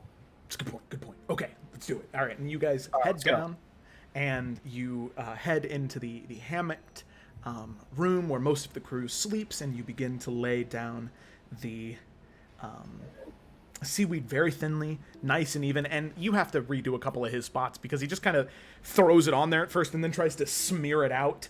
Sure. And you're like, okay, all right, let's actually do this. And you get it, spread it out, you take the barrel, you just kind of throw it overboard, and you wait in the cabin. The two of you just kind of chit-chat for a while. And eventually Dara gets done stocking. And she comes up from below deck even further, and she yawns. And it's maybe only 3-4 o'clock, and she was like, as she's passing the two of you, well, hello there, I really appreciate your guys' help, stocking and inventorying. That was really great what you did. Now, if you would kindly get the fuck out of my way, I would love to take a nap. And you two kind of scoot back a little bit and stifle the laughter as she flops down into her bed. The seaweed just kind of, from the force of her slamming down, wraps up around her, and she just goes, what the fuck, oh my, and she gets up, and there's just seaweed stuck to her, and you and Brez look at each other, and Brez just, and Dara, like, storms up to the both of you, and she says, I swear, on every fiber of my being, I fucking hate the both of you so fucking much. And she just begins to laugh too, as the three of you just laugh together and joke and help her clean the seaweed off her hammock. And you sit and you drink till night comes, and then all three of you head to sleep. And oh, it's nice. Ever since you started going on these missions with them, Varnast, they really had become some of your best friends. The experiences you had with them were amazing. So happy. As you close your eyes, You're shocked back awake by the sound of fighting. Swords clashing, cannons firing. You run to your post. You know where you need to be. You know what you're tasked to do. But there's no one here. You look around and you wonder what could be happening, what's going on, and you hear that voice. So, a little bird told me that you don't like the way I do things. That's quite all right with me, Varnast. I'm always open to feedback. And as soon as you turn around, there you see Agatha Durandon, the red-haired woman, fading to white, covered in golden plate. Longsword at her side, shield, and before you can even do anything, Brez and Dara grab hold of you and cover your mouth, and you can see the two of them with sadness and anger, tears welling, holding on to you. She says, actually, do you know what's better than feedback, Varnast? Power. And do you know what you have none of right now? Power. Respect. It's funny, do you want to see how little power you have right now, Varnast? And how little you mean to me? Brez? Slit half his throat. Dara finished the job. I want him to know that power and a willingness to listen, to do the disgusting things in life is what got me here. Not nobodies from ramshackle thatch roof houses in the middle of goddamn nowhere. Varnast, the cold blade runs against your throat, but this time you don't feel the pain for some reason. You don't feel the thin steel slicing across. You don't feel the warm liquid pour out onto your neck and chest. All you can feel is the pain in your heart and your chest and the back of your throat and your head. Thinking about why they did this. They were your friends. You trusted them. You see the sunken city burning in the distance, and you can see as you look to Dara, the tears welling. She mouths, I'm sorry. And you fall down unconscious into the ground. You can hear Agatha moving away, and then almost as an out-of-body experience as you move back, you can see Dara and Brez sort of drop down next to you, them holding each other, and they push and they roll you off into the water.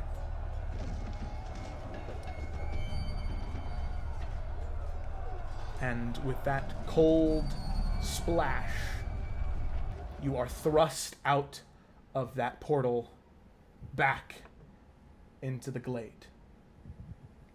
All of you see him sort of reach at his throat immediately and then relax and lay there for a moment.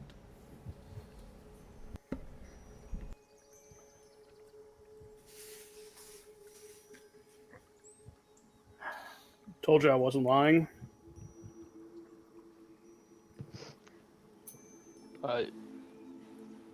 Shit. I mean, I was confused by you being alive anyway, but fuck.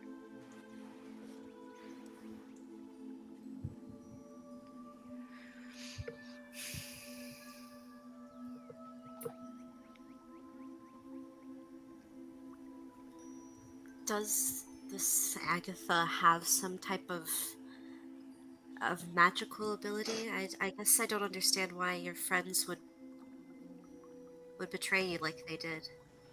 Because they're cowards. Why does anyone give in to fear?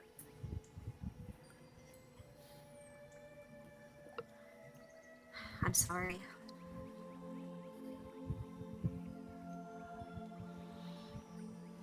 I mean, I knew.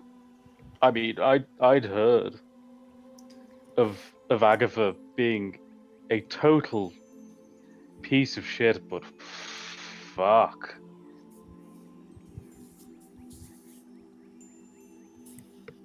She's disgusting. At least I always made it clean and quick.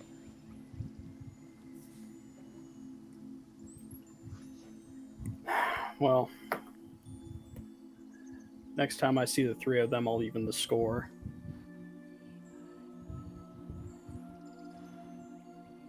I think that you have all the right to do so. And even more so not to make it as quick or clean either.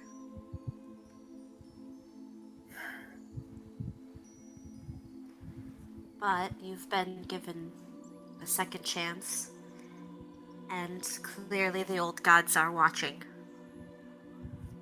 And they thought you were not finished here.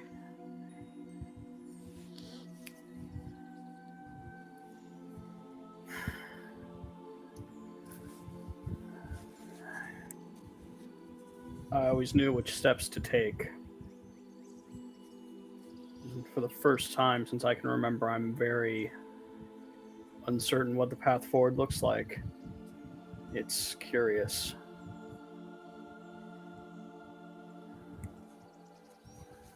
A little unnerving. I think we're all in that boat. Aha, ship jokes. Good one. But what's important is that we are all moving forward. You see, that is the point of all of this. We deal with our faults, our failures, our shortcomings, and we relive our past so that we can clear the way for the future. We clear the pools so that our streams can flow forward. I still don't like it. I would rather you guys not have seen. Some things are private. I mean, I agree, but I really wasn't expecting your flashback to be you in a dress. I thought I was going to see I dead will bodies slit everywhere. I will slit your throat and your little godling ass. Shut the fuck up. We're not gonna talk about that. That didn't happen. I literally had no choice. Well, Sayla, now we understand why you are the way that you are. At least I mean, part if green's were your color, I have. Cyrus.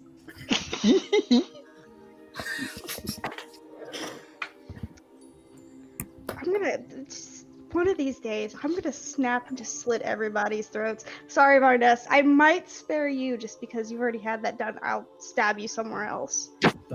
that's considerate. That's friendship. Shit. How long did you know them? Your friends? Couple years. We had we'd all been saving money, and for wiping out Sunken City Bay, we were each getting quite a bit, and that was going to be our last job. We were gonna quit after that and make our own way, get our own ship.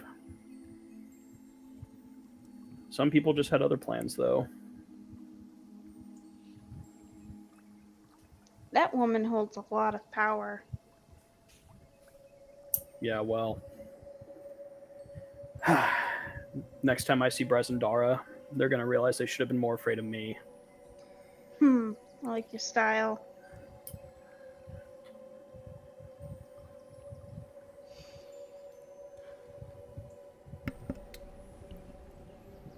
Ever pull any of those pranks on me and I will hurt you. I'm just Noted. gonna warn you right now.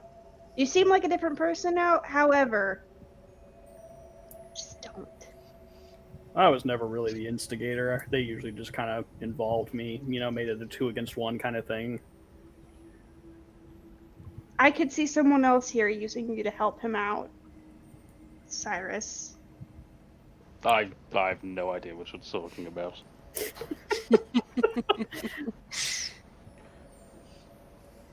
Varnast, this entire time, you personally had already kind of come to grips with that pain, that emotional pain, that baggage.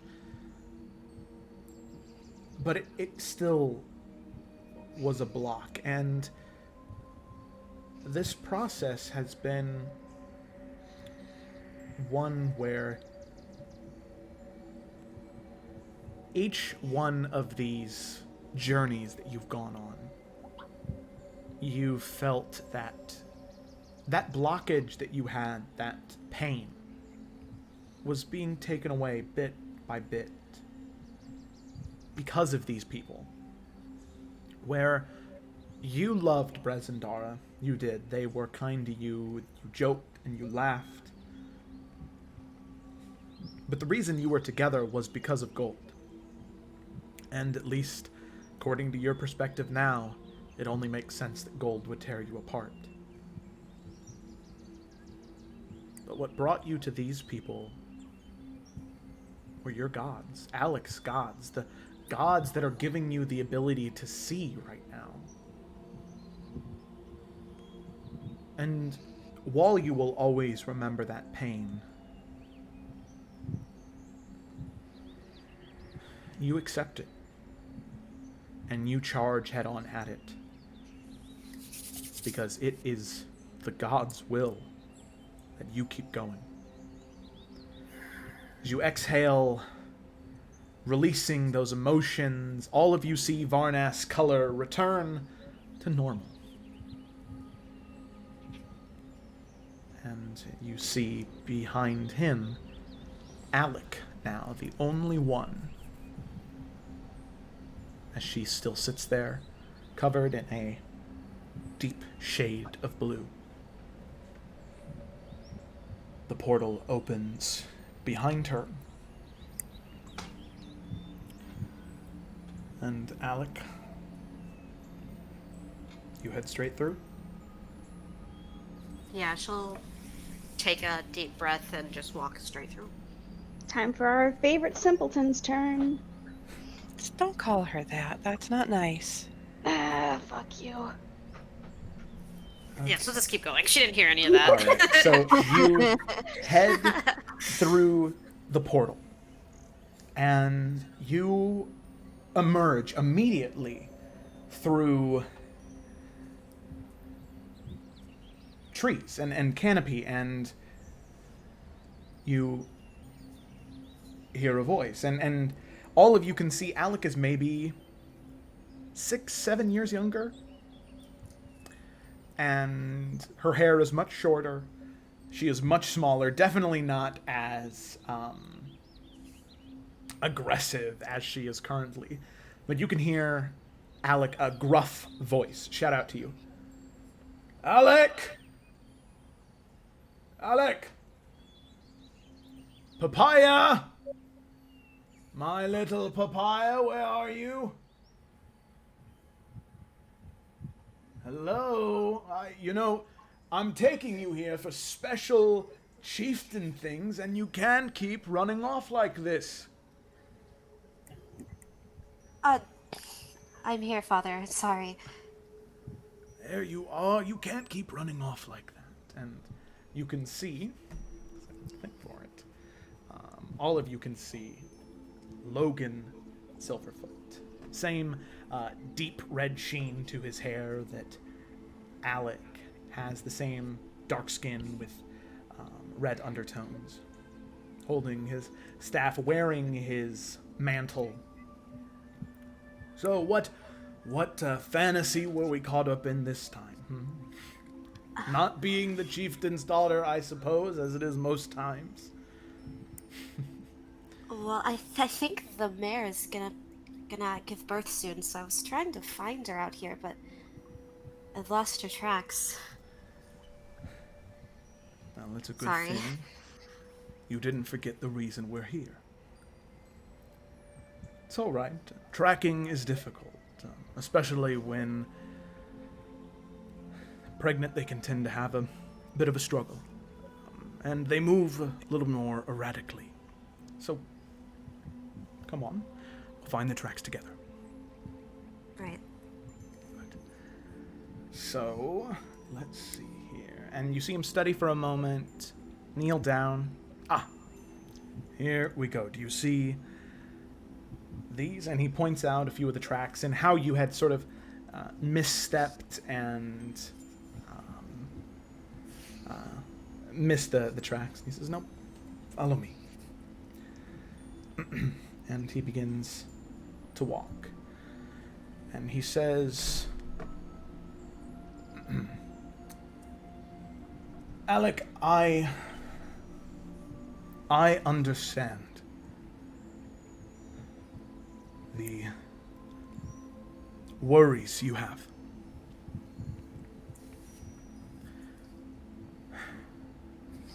But you need to accept what's happening. I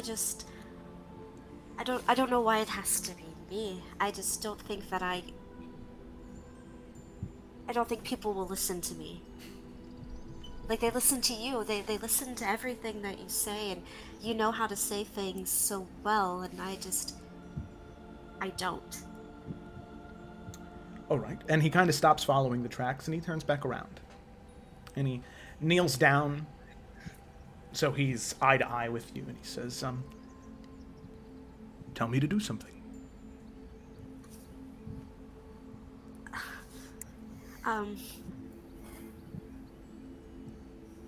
Go climb that tree. She'll just point off into a direction. That was a good tone. That was really good volume. All right, I will climb the tree. And you see him hand you the staff, and he says, "Here, you're going to have to wear this.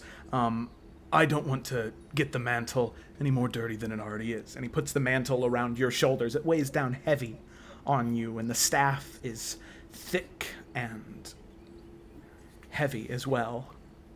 Wearing this mantle and holding the staff that is way too big for you. But he says, "Of course, Chiefess, I will climb the tree as you requested." And he jumps up onto the tree and he just begins to scale and climb super easy. Gets about halfway up and he says, "Should I keep going, Chiefess, or should I come back down?" You should keep going until you can grab the highest fruit from the highest branch. All right. And he keeps climbing and climbing and climbing, and eventually he stops. "Chiefess Alec, I think I have found something more interesting than fruit. Would I be able to lead my leader to it?" Yes, you may. Very good. Climbs back down. It's good listening to advice from your older, wiser compatriots. That's a good start. But remember, always have it be your own decision. Do not rely on your elders too much, as they're old, obviously, and sometimes that information can be stale. But I did actually see something that I think you'll want to see. So as you are traversing through the jungle, eventually you see this stone structure begin to appear, and the trees thin out until there is just a hollow hole in the ground, leading down to what seems like an altar with statues, vines and water wrapping all around it, nature consuming. And he says, "Do you see that down there?" And you see this, the bottom of the screen.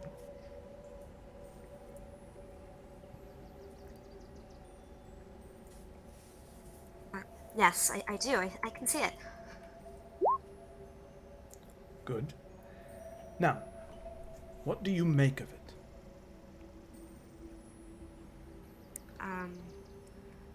It's old. Oh, astute observation. Alex Silverfoot of Logan Silverfoot.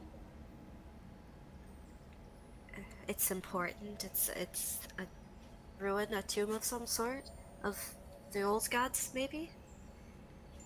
Correct. There you go. Follow me down.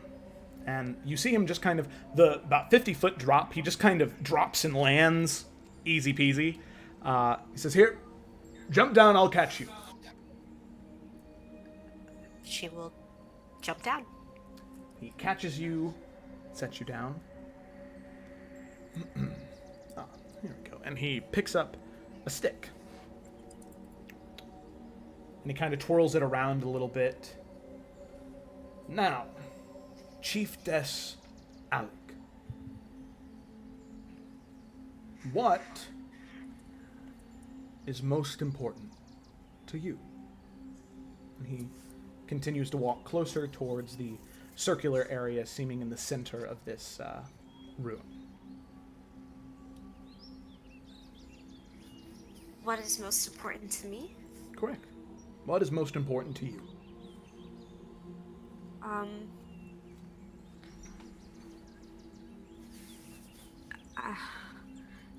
Being a good leader? Is that right? My little papaya, there is no right answer. What does being a good leader mean to you? Fighting bravely? Not making any mistakes? Being good? What does it mean to you? Just helping people when they need help and making sure people are happy and they have what they need to survive, and I just want to make sure that everybody has the power to do what they want and just be happy. And you can see him smile and nod. Good.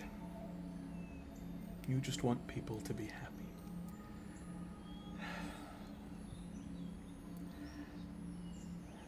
Alec, I can tell you that warms my heart. And that is as good an answer as any.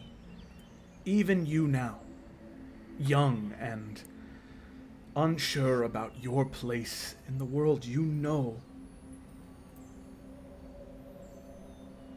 what you want people to be. You want people to be happy. Do you know how old I was when I took over Grandma Tala? How old were you? I was 18. I was very, very, very young. Grandma Tala decided she wanted to become one with the old gods. She decided that it was her job to serve as the speaker. So, her choice, with very little counsel and very little education in the ways of our people, I was put in charge. For 15 years, I stumbled and fell, and I made every mistake I possibly could.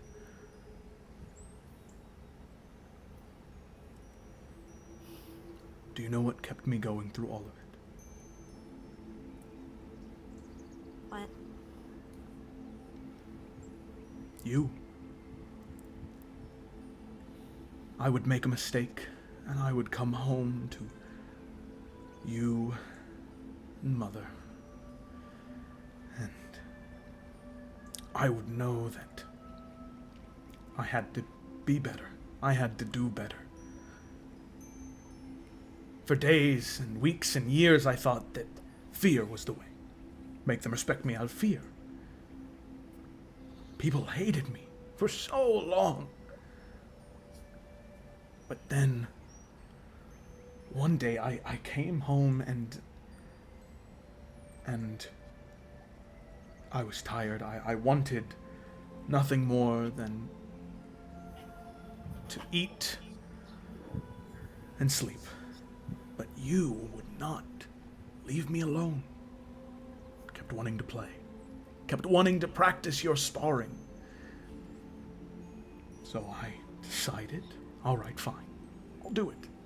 We'll practice. And after 10 years of being chieftain, it clicked for me. Happiness. That is what people need. I had no idea how to do it. No idea at all. Didn't even know what it meant. So confused and angry. But you, Alec. You, as young as you are, know what people need and what they want.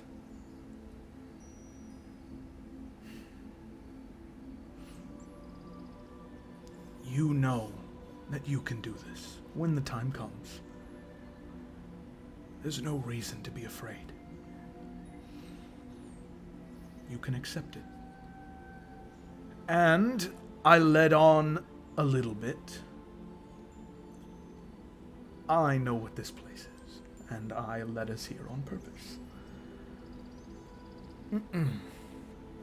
Tell me, have you ever actually seen,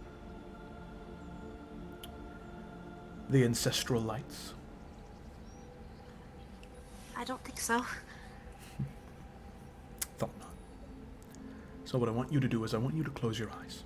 And do not open them until I tell you to do so. Okay. She'll close her eyes. Close your eyes, and you hear him begin to chant and sing and stomp, and for a moment you do kind of peek. And he's looking at you, and he says, see, I knew you were going to look, which I'm is not why... peeking, I promise. I'm not peeking. All right. Okay, I was a little bit. Oh. I'll close my eyes. All right. And he begins to chant more seriously and sing and begin to chant these magical incantations. And then he stops. And he says, all right, open your eyes. Okay. And as you do, you can see in this, what was once an empty chamber is now filled with these glowing shapes of people floating around, looking at you, smiling. And your father says, Alec, these are our ancestors. Thousands of years of culture and heritage. We build off one another. We adapt and change to what comes.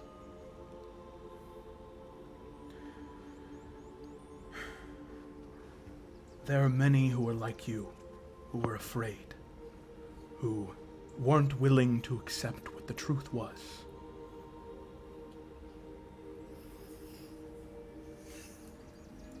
But I can tell you now, Alex Silverfoot of Logan Silverfoot, one day Warden of the North, Watcher of the River.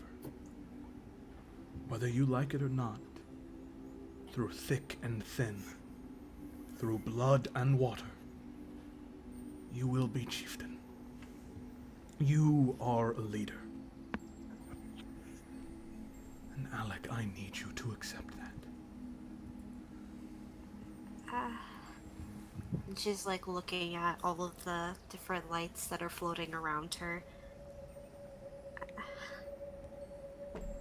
I will do it. I will. I just want to be as good as a leader as you are. Well, I'm sorry. You can't do that because you're going to be better than I am. You will be better. Okay? I will try.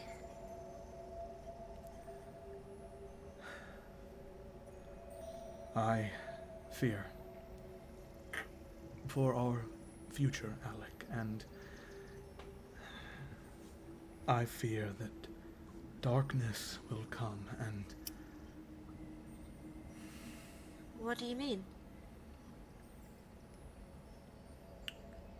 We haven't had any raiding parties in such a long time, and we've rebuilt the house that fell down a few weeks ago. What are you talking about? I've spoken to,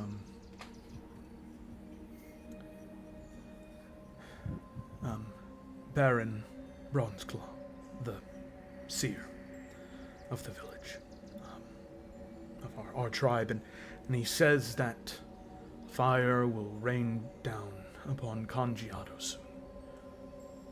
Now, soon for a seer could be tomorrow or 10 years from now.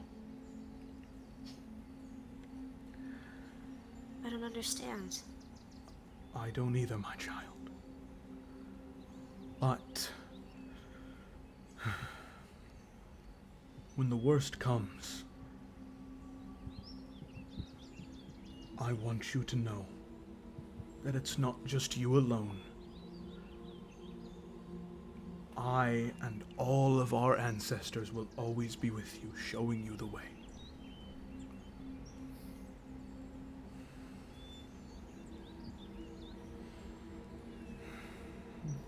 But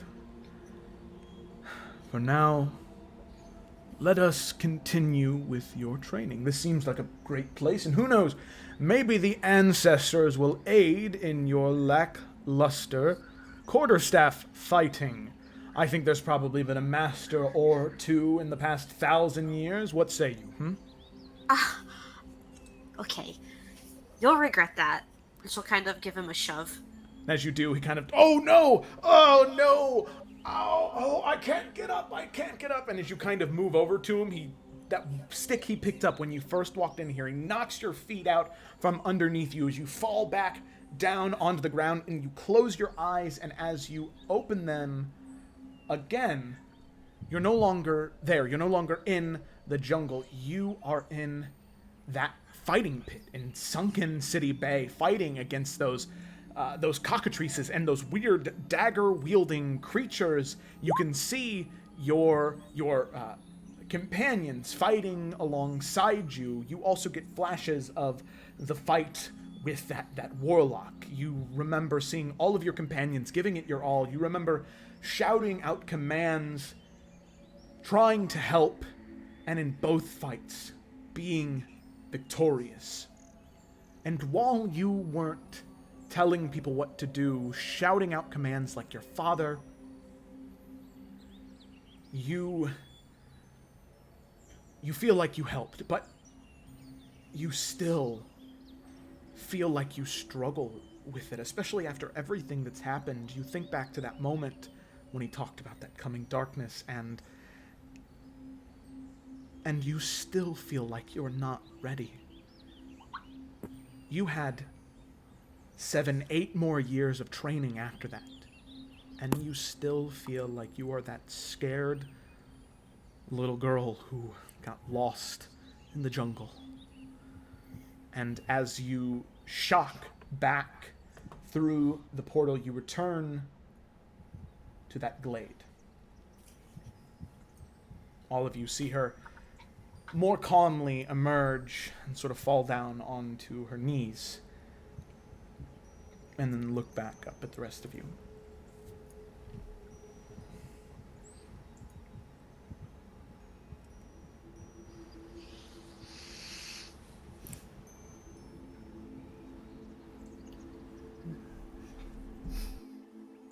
I think he'll be proud when you see him again. That is all I ever wanted. I just want to be as good of a leader. I want to be a better leader. But I do not think my time has come for that yet.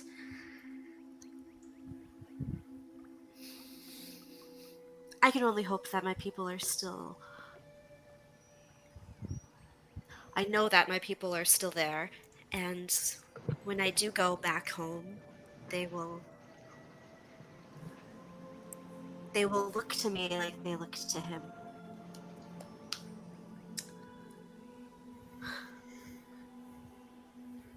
They will. We aren't simple. We aren't savage. We are people. And the way we go about life may be less complex than some of you. But we are still people at our core, and we love the ground that you walk on, and we value all the creatures that are here, and it hurts us when other creatures, such as yourselves, devalue us and our home. My father fought for so long to maintain that peace, and everything that he worked for was destroyed in the matter of minutes, and it is my job to make it right.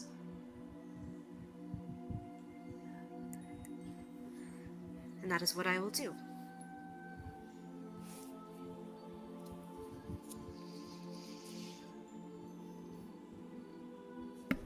It wasn't all destroyed. You're still here.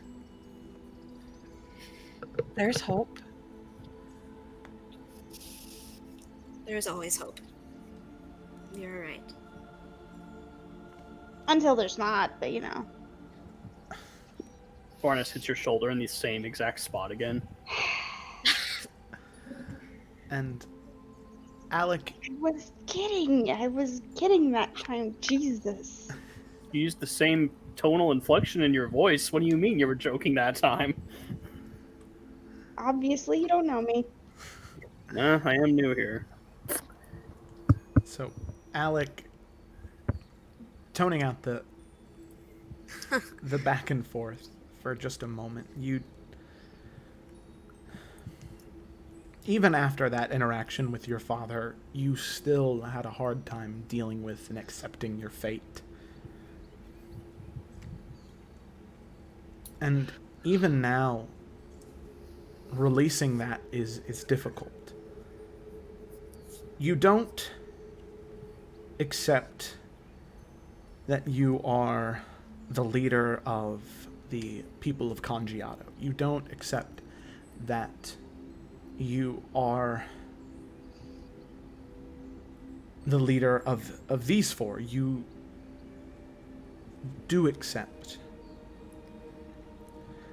that you can do good in this world, and you will care for the people that care for you, and you do accept that one way or another you will be better because you have no choice. And with that final exhale, you breathe, your skin and hair and clothing returns to normal as all of you breathe and look at each other. Normal pigmentation, normal color, as that portal turns white and clear.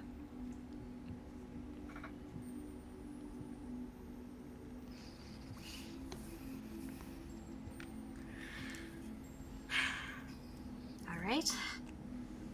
You all have done wonderful.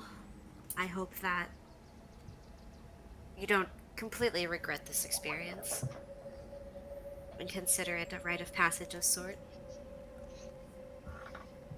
I'd like to just erase it because, you know, I'm never going to live down the fact that I wore a dress when I was younger. Well, I'm glad that we all got to see that moment. Oh, I hate you.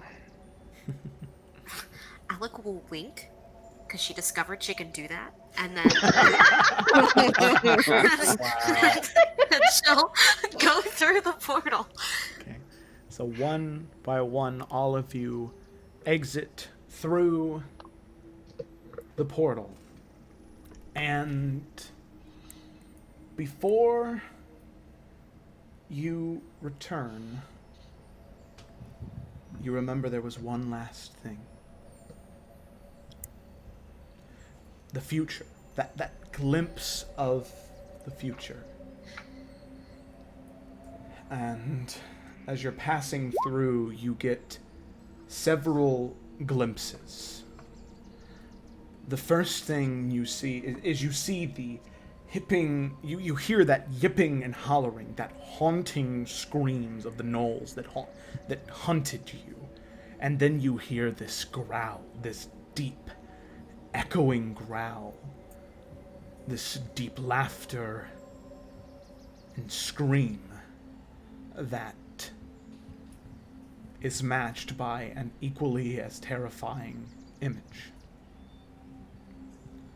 You look and you can see on a battlefield dusted with sand, somewhere completely different, you see a gnoll standing 7-8 feet taller than the rest.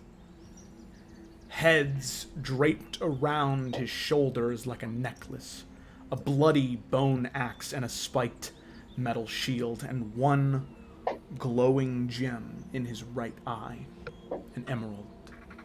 He shouts out commands, and you can see the heads of people you know.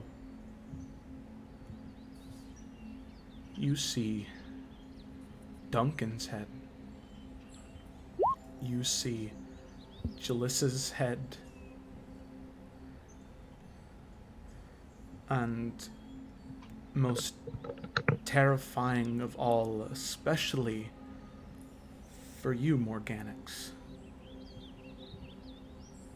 you see your own. Decapitated, strung up on a line, worn as an ornament. He yips and yells, and on the edge of the horizon, you see a large walled city on the coast. Multiple levels, multiple layers of walls. A keep jutting out over the ocean. And standing behind him is an army of undead and gnolls marching for New Efera. That terrifying visage slowly fades away as you see another one come before your eyes. Thick, dense jungles and what looks like the mouth of a demon carved in stone open on a cliffside. You see a fat, bald man wearing bright yellow linens. And you see that fucking jawline. As him and Charles Windren make their way, and you can hear Charles say, "See, I told you that I was smarter than all of them. It didn't take much. I guess it's a good thing that companies lost interest in New Efera, correct? Now Nibiru is all yours, Duradine Dupree." And that fat, chubby man chortles. Says, "Yes, well, it's good."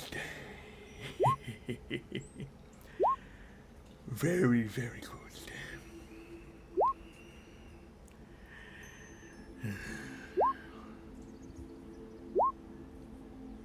And he smiles and laughs, and all of you for a moment have that instinct where you hear that lisp, but this is different. This is chunky and embellished and evil. Thomas's voice was much lighter and frothier, but this is gross. And then in one last moment, you see a flash of something that is much more peaceful. You see All's Crossing, but it's much more developed. The houses are closer together. And you don't see the normal group of people. You see yourselves. Alec, you are joking with Cyrus, talking about where new things need to go, and he keeps insisting on there needs to be a bear stretch pit somewhere. It has to be somewhere. We have to be able to make room for it. And Alec, as you're trying to discuss why that can't happen, he just keeps going on and on about it. You see an older Morganix and Sayla talking and chatting, walking next to each other on the street, laughing and joking, and it doesn't seem like they're trying to hurt one another. They're just laughing.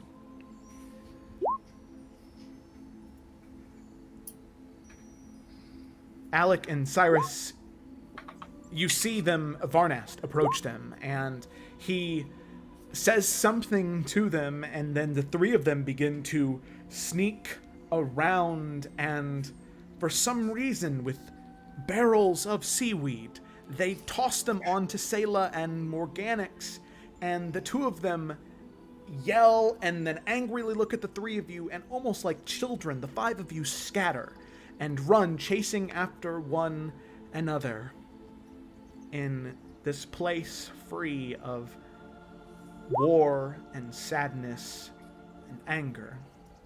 And you're not sure which one of these is true, if any of them. But as soon as those memories or as soon as those glimpses to the future happened, they're over. You open your eyes away from there, and you're back at the temple.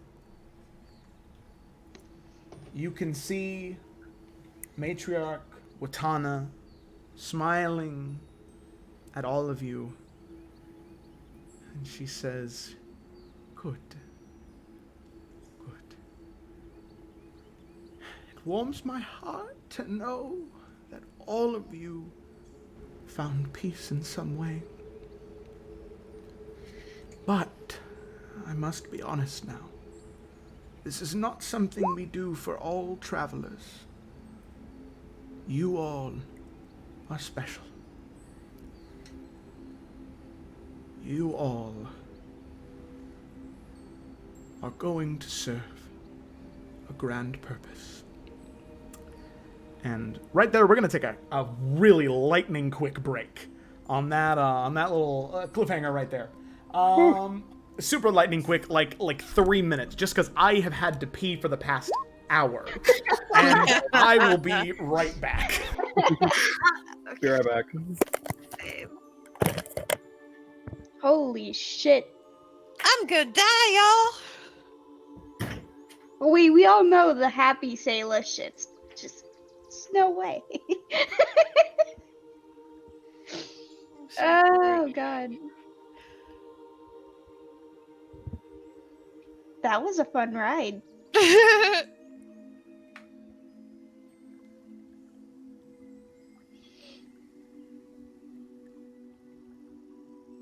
Yeah, they found peace, and now Morganix is on the edge of an anxiety attack. Oh god, I'm gonna die. Oh shit. Chase away all those warm fuzzies.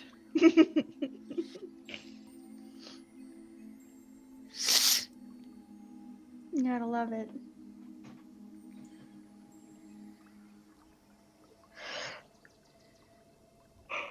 Oh goodness.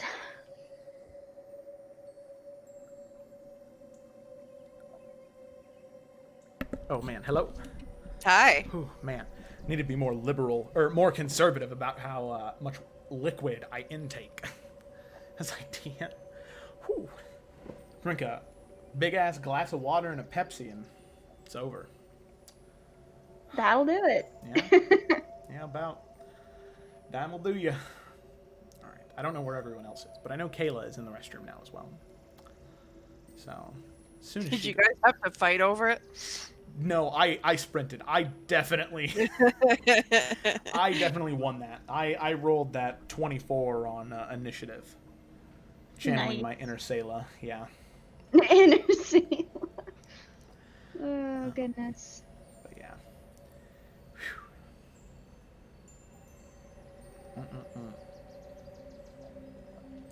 I'm back. Okay, hello. Yes, I am back as well. Oh my gosh. Here we go. Is Ryan still here? No. Yep. That is Answers no. my question. Yeah. Oh man. I want a refund, Joe. Can you hear me now? Yeah, hey, Yep. there we go. Hey. Okay, I was talking, and then I was like, oh, that's a definite no, he's not here. And I was like, ah, crap. Gotta love it when that happens. It's wonderful, isn't it? Mm-hmm. The best. I wonder how long that's been a thing. I mean, I don't know. The last time I said something, someone acknowledged it, so Good. it didn't affect anything.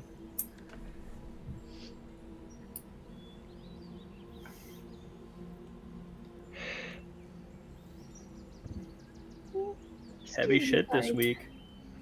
Yeah, A little bit. Varnus' flashback was getting his throat slit by his best friends, and Salos was having to wear a dress and getting a day off from her mom. Yeah, it seems fair, doesn't it? Oh, yeah. Wow, your worst mean- day was so hard. I wouldn't say that was her worst day. I don't think that was the point of hers. No, it was the day that changed things. Yeah. The day that set her on this path instead of Varnus staying there. just happened to be the same as his worst day. Nice coincidence, that one. Yep. Same with Cyrus, possibly. Probably. That was so sad. What, Cyrus? Yeah, that was an intense one to start off with. Yeah, That it really was. was. You should have started with Varnus. Oh, yeah, that was so much more Because- calm. Yeah. Although, of course, So you much guys already better. knew what happened, but seeing it play out was different. Fire Well, friends. Yeah, we didn't know about the friends. That's kind of that's fucked bullshit. up, man. Yeah, he didn't mention that. Yeah, He it's said, worse. Yeah. he said comrades and left it vague. I'm sure that was especially painful for you, Ryan, because you had a different bonding moment with them during your session .5. Yeah. I yeah. thought we were going to repeat that, and I was like, oh, you're giving me another happy memory? Fuck you. Yeah, I thought that was a little cruel. No, it was great, is what it was. Cruel 'Cause is especially- great in this regard. If everyone listened to, like, the 12.5 episode, then it would have been just like, oh, we're doing this again. Yeah. The latter half of your memory was the same, That's true. which is funny. Oh, Yeah, if anyone had any lingering doubts about Varnas's story, well, there you go. Yeah, he's kind of cleared now. Even Sayla can't argue that one. Yeah. You fabricated that memory. Yeah, totally. You only drank half of what you were supposed to drink. Slash This is why you chew. shouldn't have had the banana. Oh, good. Alrighty. Is everybody? I think everybody's back. Okay. Kayla, are you Is back? Kayla? Yeah, can you not hear me? Oh, Yeah. wait, can I they? can hear you now. Yeah. Oh, Wait, right. hold on one second. So after all that, Varnas is just wondering, how in 10 years did Cyrus get, like, gray hair? I mean, his magic does age him from time to time. Varnas doesn't know that. Oh, did he miss out on that one? Yeah, he did. Yeah, he Oh, like shit. he's only known Cyrus with the white streak. So seeing him as like this kid and then being like, you said that was like 8 years ago. What happened? Like, He's seen some shit. Yeah. 9 Varnas years ago, just ex- then plus another 9 years. Yeah. Life sucked, dude. Var- Too Varnas many just brothels. accepts There's going to be a bunch of stuff with the group that's like, I'll just figure it out as I go. It'll be fine. Oh man. I'm back, Joe. Sorry. Okay, cool. All right, no, you're good. You're good. Alrighty. So with that, we'll jump back in there. Are you recording? I am. I never stopped. I realized, and it was too late when I was running away to go pee. So Oh no. that's fine. We're just talking shit. It's fine. This We're is gonna edit that out in post. no. This is what real D&D is. This. Oh, good. Yeah, especially real D&D on Roll20. That's why I leave in the audio issues too, because like, it's real. What can you do? Yeah, for Authenticity. sure. Above all else. Dick butts. There That's goes funny. his monetization. You think I'm getting monetized? You know, you need 1,000 subscribers and 4,000 watch hours. I'm at 43. Hey, that's like 5% almost. Yeah. Anyway. Yes. Okay. So, let me stretch. Let me I crack. should All close right. this door. Let me readjust my posture to old lady. Okay. So, picking up where we left off, after a wild time in the in-between of memories, conscious, and existence, sitting in that little bubble, you experienced each other's memories, your sort of worst moment or a moment of either shame, fear, regret, pain, or an issue with acceptance, and having to overcome those things at least slightly, or at least be on your way to overcoming those things in order to achieve some semblance of peace. And all of you, some more successful than others, achieve that. You awaken after seeing horrible visages of the future, seeing that entity, Korvac, or seeing Duradine Dupree and Charles Windren getting into apparently the Lost City, finding it before you did. But then a final memory you see, or a final vision you see of the future. A happy one. One where all of you have succeeded and you're living happily. None of you are sure which one will be real.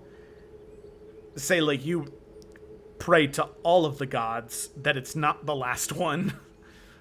But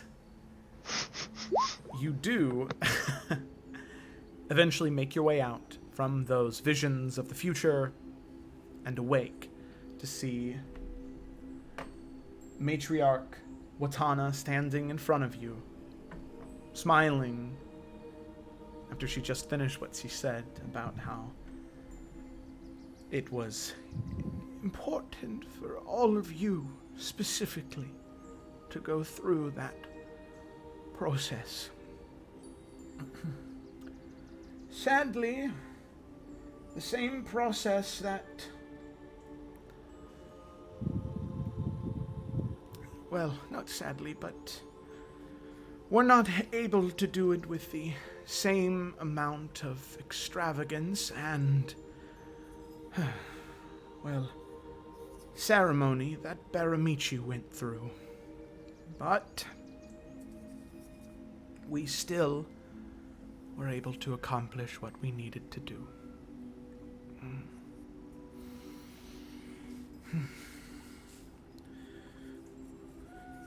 Do you know...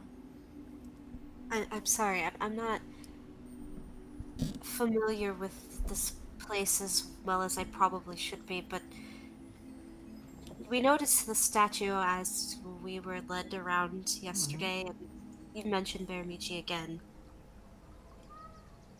How is he related to here? Baramichi originally came to Efera in search for wealth and knowledge and power, as most people do, but he met a woman Azra Silverfoot, an ancestor of yours, Alec. Do I know that name? Azra, yeah. Azra is considered one of the greatest chieftains ever. She was a woman who, and now this is something you tried to remember earlier, maybe a week or so ago, but you get it now. You finally remember that she was somebody who was able to unite all of the clans together to fight back against the Gnolls. That so long ago when they tried to take over Efera before colonists were even here. She was able to unite everyone to fight back against those Gnolls. And Our cat. yes, it's our cat. Oh my goodness, I'm so sorry. No, it's okay. I got him. He's good. And you remember that. You remember how revered she was among your people. Eventually, the clans re-dissolved into their necessary separations, but by all clans, she was a hero, a real hero, and she, along with Baramichi, who you start to click things together as Watana begins to describe it. Baramichi fell in love with Azra. She was not, how most people would consider beautiful, but she was,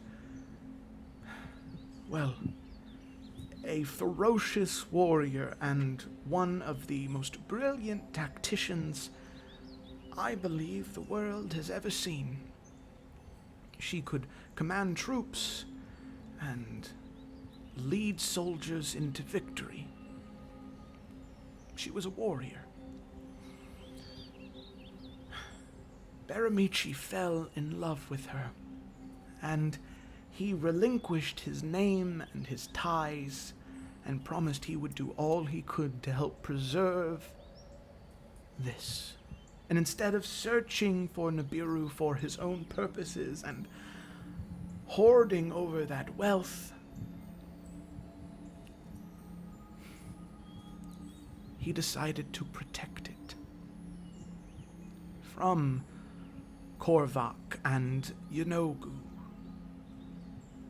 He helped fight back, along with other crewmates that took this vow with him. They were reborn. They took different names. Baramichi became Baralo, a foreigner to Efera, but one of our own.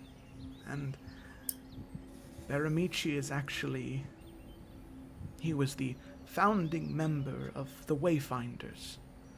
After the Gnolls were pushed back, he helped people who were lost, who weren't natives, find a way to embrace something aside from wealth and gold. And that sword you carry is his. He left it for those who were willing to wield it. Those who, well, although they want wealth above all else, they might be looking for something else instead, as was Baramichi. Yes. But all of you show something either related to the old gods, to the new, it doesn't matter.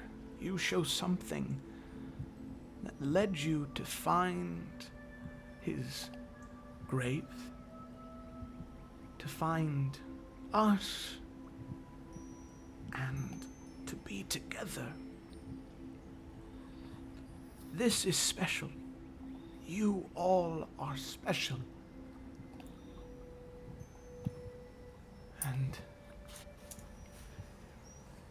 not often throughout an old woman's life does she get to do something special.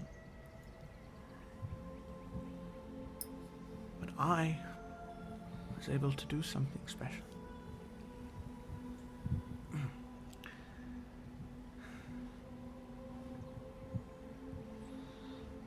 I look forward. And you can see her start to get a little more heavy and a little more loose. I look forward to seeing the ancestral jungle, what all of you accomplish, but my purpose has been served. Same as they did for your friend here, your companion.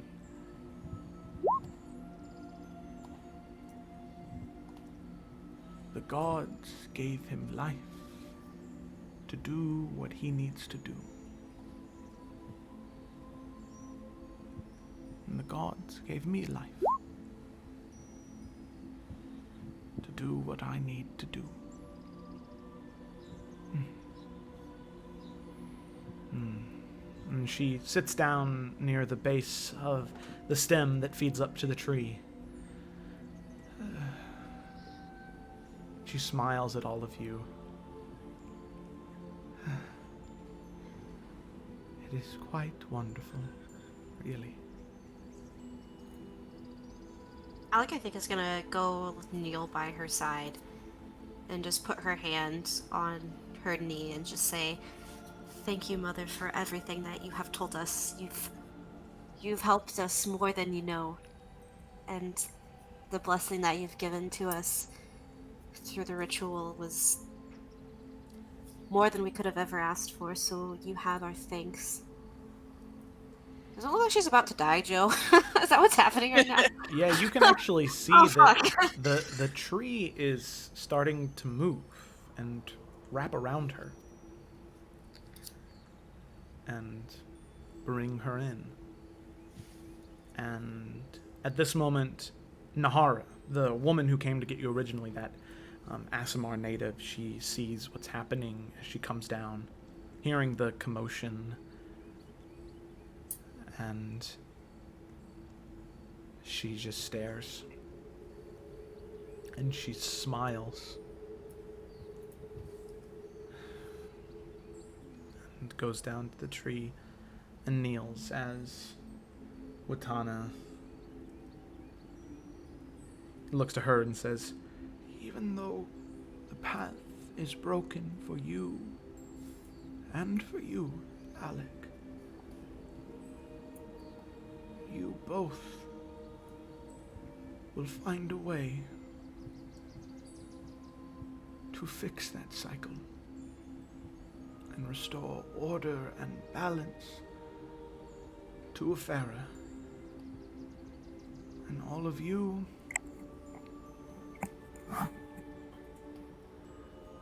will have your own purpose to serve in this, as they will not be able to do it without you." I hear the mother's voice. She sings sweet tune as the crashing wave slams in the coast.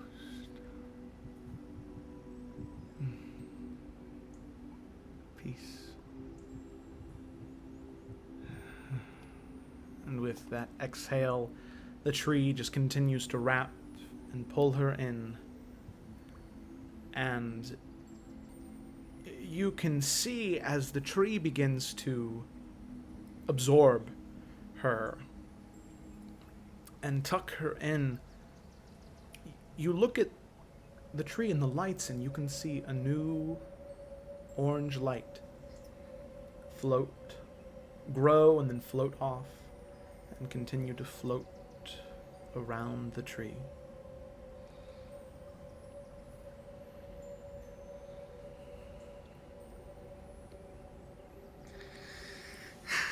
think Alec would take some of the like mud that is on the ground nearby and just kind of like dab it on her forehead and just say, and to the mud you shall return, and just kind of pay her respects the best she can.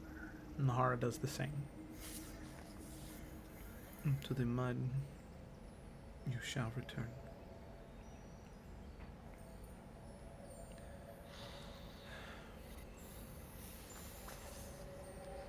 Well, it has been quite some time you all have been in there. It is now evening.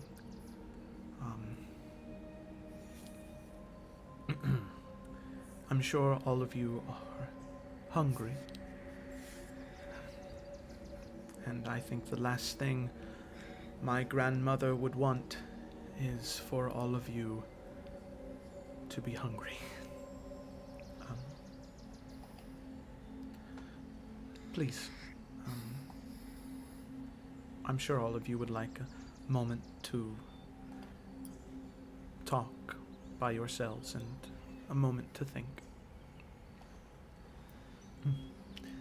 She smiles, and you can see that there is definitely pain, and then that sort of facade that she's used to putting up for people who are not natives just kind of is melted away.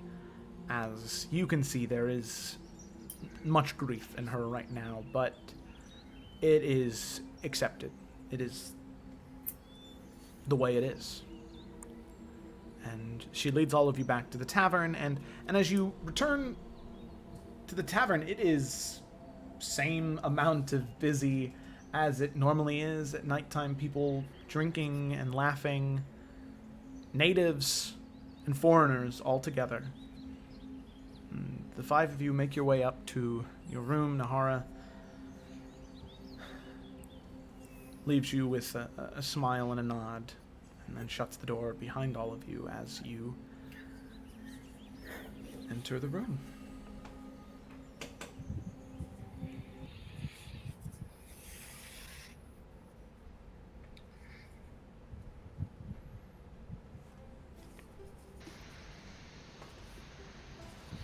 So,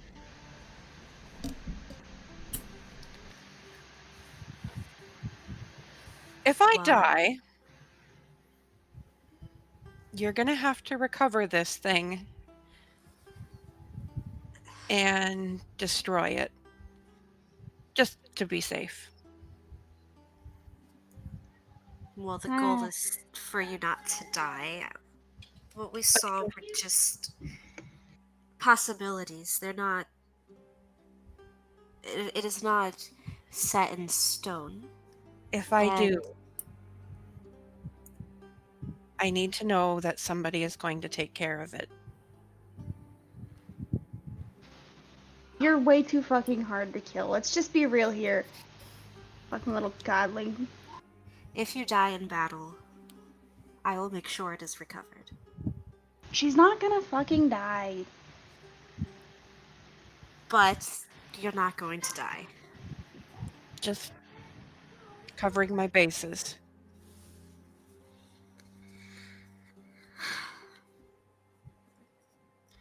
Joe, what do I know of this Korvac thing? Do I know Korvac? anything? Yeah. I mean, things are starting to come back a little by little. The stories, more so. And that's part of the reason why when you were trying to remember the name, you really didn't have any luck, because you, when you were younger, never concerned yourself with the tales adults would tell to try and scare children. You knew they were fake. And there were times when you... Obviously not. In this Sorry, go ahead. case... No, in this case, apparently it wasn't. And you do remember quite a bit now, thinking about it. The servant of savagery, the most impressive and terrifying of all of the gnolls, the second in command to Yanogu. You know that he was created in the Cree Wastelands, which I'll go ahead and move you guys to the map so you can have an idea where that is. So right up here, where this skull is the Cree Wastelands. And you know that that is where he was apparently created. Not much is known aside from there, but he did wreak havoc through Efera for quite some time until eventually Azra, which I'll go ahead and realize. Oh gosh, okay. Donglin. All right.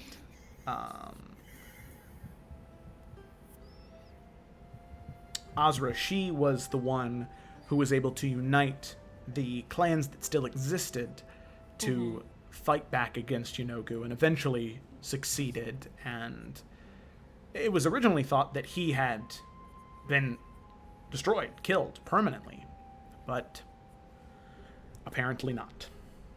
Gotcha.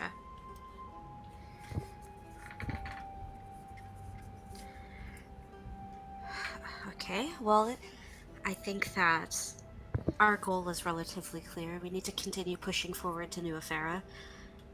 If these visions are possibilities, we have to do everything in our power to make sure that they do not come to pass.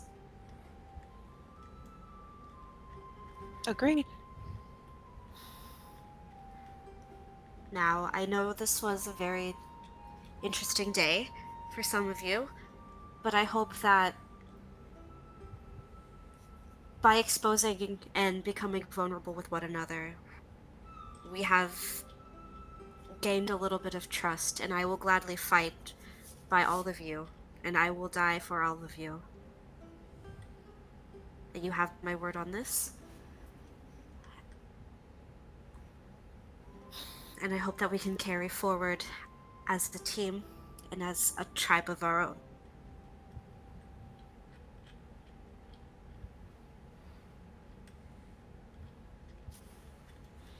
Of course. I suppose now I know why you help every single solitary person that even looks at you. Well, now you know. It's not going to change how I feel about it. It's not going to stop us from doing it. It's still the right thing to do. I fully know.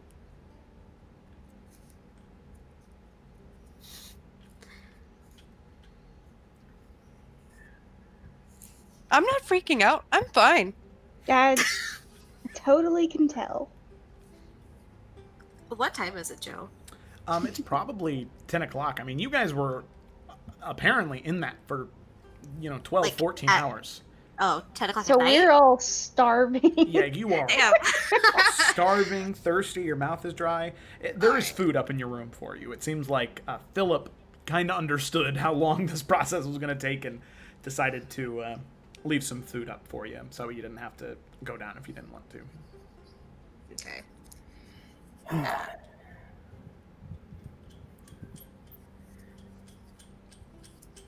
I bet it was fun seeing your head. Yeah, it was great. I loved it. Good night. You're gonna be fine. Jeez. Ugh. Yeah, Alika's gonna, grab food. Yep. Because she's Taylor's hungry. wanting food. Okay. Everybody else is so quiet. Varnast is actually going to go for a walk. Okay. So, Varnast, you take a quick bite to eat and a quick drink of water just to get something in your system. But then all of you see Varnast leave the room and head out of the inn. So, Varnast, where are you walking? I think he's just kind of walking around inside, not really any sort of destination in mind, just walking new paths, just kind of keeping his eyes forward, and then whichever path looks more interesting, he just takes it, not really thinking about it. just kind of gut reaction: left, right, left, forward, left. Okay, and you do continue to move and walk aimlessly, just wandering throughout the small village of All's Crossing, looking out over the jungle, looking down at the rushing river below you. It's about a 15-foot drop from the small elevated platform that the village is built on. Is there anything in particular you're looking for? No, he just kind of wanted to go somewhere to kind of think without. Okay. I mean, not like not listening to the others, but he just wanted some peace and quiet, just to kind of reflect on what he learned and what's coming and what to do in the morning. So I mean, he'd probably take like half an hour because he doesn't want like the group getting worried about him, and then he would just head back. Okay. So in that half an hour that he's gone, are any of you doing anything, or are you just eating and then sleeping? Yeah, I'd munch on some cheese, down some wine, and crash. Yep. Shayla's, I guess, cleaning her weapons and kind of reflecting on it. She's not okay with what she saw. And she doesn't want it to happen. Even if she argues a lot with Morganic, she doesn't necessarily want her to die, which is annoying her. Just she's very, very torn. Nader. And she's using it as a means of tormenting Morganix now as well. It's going to be her new go-to for when Morganix is pissing her off. Classic. Okay. So, eventually, Varnest, you finish your walk and you decide, oh, it's probably time to get back. And by the time you get back, everyone else is asleep except for Selah, who's currently sharpening her dagger, sort of staring out the window. Can't sleep. Not a fan of today. Didn't like what you saw. No. Which one bothered you the most? I might not like her, but she wouldn't deserve that. Well, you don't need to worry about her. She's not going to die. We can say that all we want. It doesn't change. Any of us could die tomorrow. As the only person here who has died, I have a little bit of experience on the matter. That doesn't mean we can't die. That just No. means you were given a second chance to fuck up. And I was sent with all of you in mind. Which means that I will not let any of you fall. Pleasant sentiment. Nah, I try. Well, there's work to be done in the morning, so I wouldn't stay up much longer if I were you. I'm done with less sleep. And Varnas turns in. Okay. So, Selah, you're the last one left awake, staring out over the town with only your thoughts. Eventually, you do kind of pass out. And as Alec, you finish your meditation about halfway through the night. You see that everyone else has turned in, but it seems like Selah has kind of fallen asleep by the windowsill, just like leaned up against it. Oh, I will totally put her to bed. Okay. But I will do it cautiously because I feel like if I get too close, she's going to wake up and cut my hand off. I mean, that's So- a very, very... that's valid. She I can will talk assassinate if she gets a higher initiative. I will try to approach quietly and like gently. Okay. Actually, you know what? Scratch that. I'm just gonna grab a blanket and put it on her. All right. There you go. So, Yeah. easy enough. You grab the blanket and you lightly drape it over her shoulders, and there is this weird moment of humanity where as soon as you grab it, or as soon as you drape it over her shoulders, she kind of grabs it and then just kind of nestles up into the corner a little bit more. And you see her relax just a little bit. a small bit of humanity in this manic murderer. Good. Um, can I look outside the window? Is there anything just to, like survey the night? Yeah, make a perception check. Yeah. I'm just looking out.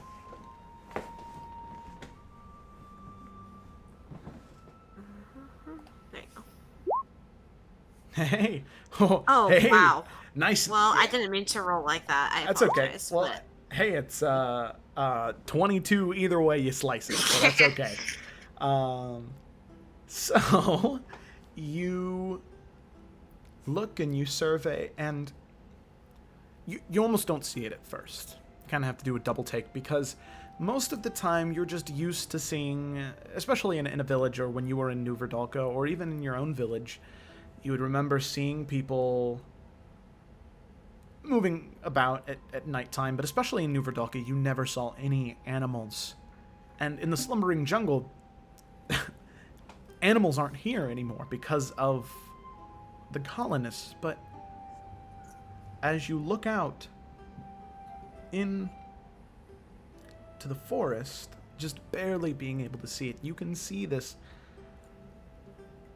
type of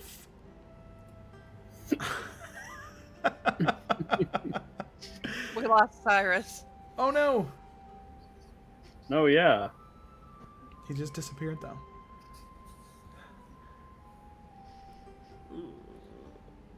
Okay, there Thought he he is. was Okay. a little too quiet. Yeah. As you look out, you see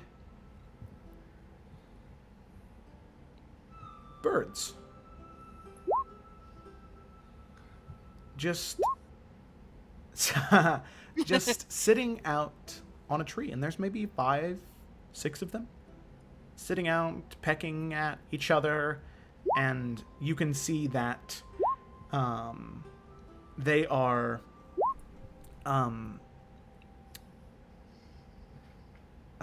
lizard toucans, where they have these long scaled tails and scaled underbellies, but they have these bright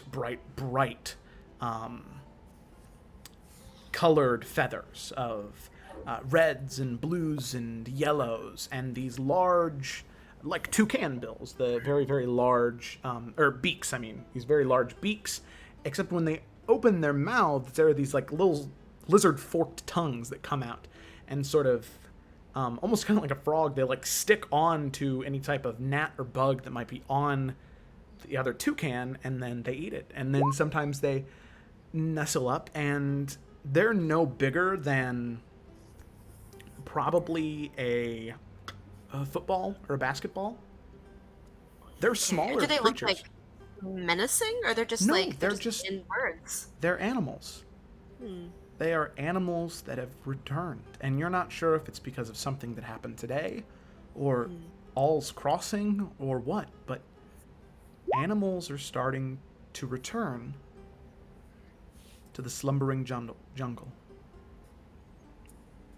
And also you do see, just in the forest, just sort of patrolling around, you see Bernard, the owl bear, just making sure no one is getting too close that shouldn't be here. Okay, well, Alec is filled with joy in that moment then.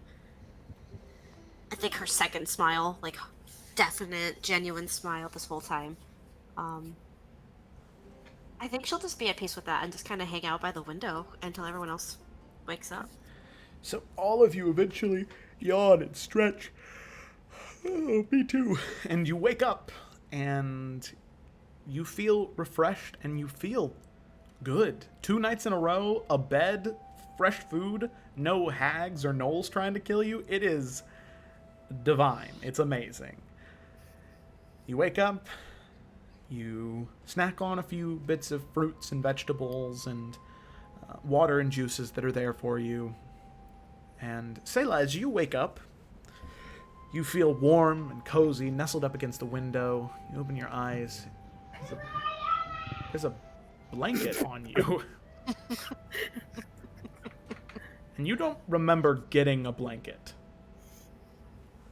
Feels ever so slightly violated.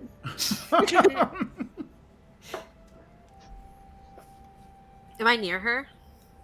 Because wasn't I by the window still? Yeah, you were right by the window. Okay. Alec will just say, "Morning, sunshine." The Earth says hello. Just kidding. Just the morning sunshine part. That's such an Alec thing to say, though. She's Come just on. gonna glare and be like, since she's the closest, she's assuming she put it there. I don't need you to baby me. I am not a child. I was fine. You were cold, and now you are warm. You're welcome.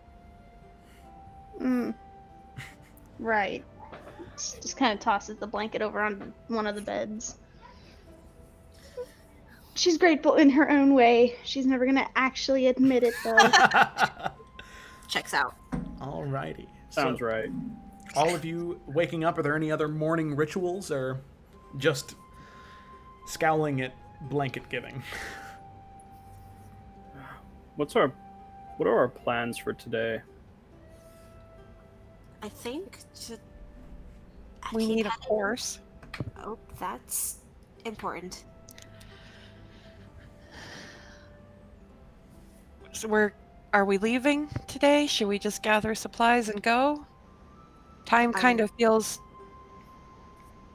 pressing. I would like to go as soon as possible. I think we should shop while we're here and resupply and see if there's anything we need. I was interested in that as well. I mean, we did shove 2 health potions down your throat recently, so yeah. We could divide and conquer. I can see about a horse.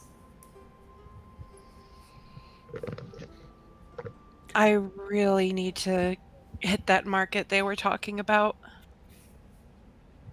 I would like to go to the armory myself. All right. I say that we take care of individual needs when we meet at the gate in a few hours, maybe noon, and then we can head out. Seems reasonable. Sure. Does Cyrus want anything? I'd probably just be stocking up on booze, but I'd peruse the market. But I also need to, like, kind of get someone to take Bernard where he belongs. Well, Gray was gonna do that, right? Or he was gonna take him to someone who could. I think the woman who could died. Oh, well. She's part of the tree now. Oh, that's sad. Well, that's not my fault.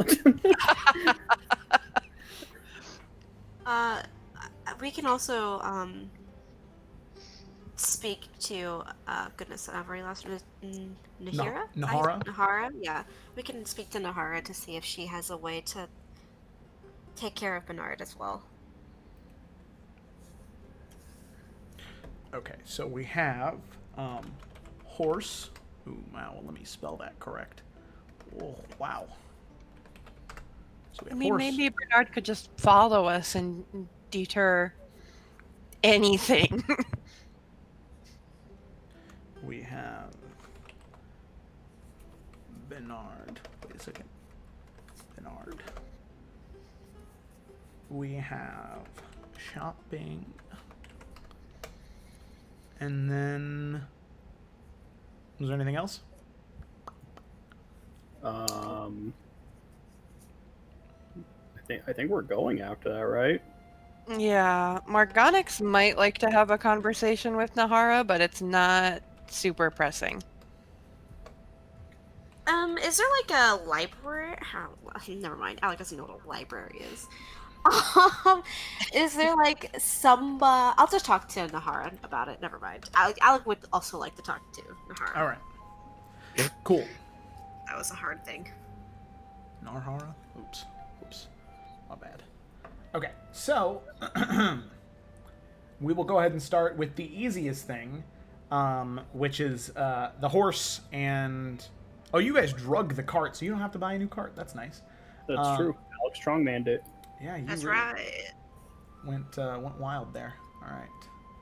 So, for brevity's sake, just because you don't need to talk to the stable master, um, for the horse, you can go ahead and mark off just for one. It is 38 gold. Purchase the horse. I got the horse. Yeah, draft horse for you. Let me do with the chosen one. How much was Kind that? of a big deal here. 38 38? gold. Yeah, for the draft horse. Doing some miles. Okay, Okay. got it. Okay, nice.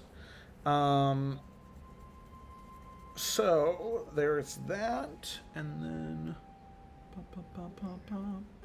Bernard. Bernard. Okay. So that'll go ahead and be the Nahara conversation as well. So that means shopping, the Martial Market. So then, is everybody heading to there together? Maybe. I don't know. Sure. I'm going. If anyone else I'll be is having a I'm go. going. Yeah. Okay. So, making your way from the tavern to the Martial Market, you do have to pass the lover's statue, which you now recognize is Azra and Baramichi. It's or Baralo, as he is called by natives. But it's just an interesting thing to pass and look at as you get ready to head to a...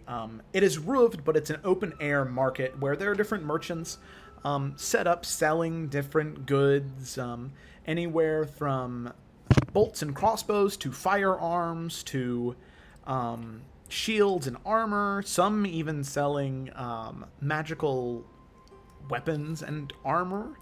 No potly, though, sadly. Oh. So yeah, no knickknacks.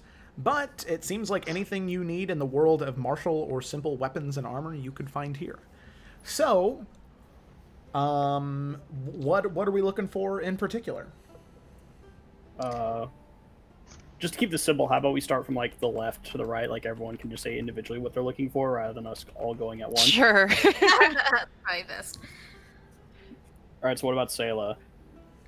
Probably at least one health potion just to be safe. And maybe look at some of the armor to see if she can get something a little better. Okay. It's All probably right. out of her price range, but I'm gonna check anyway. Didn't we get like a lot of platinum though recently? I have one. Didn't you take like 200 gold or something? Yeah. Yeah.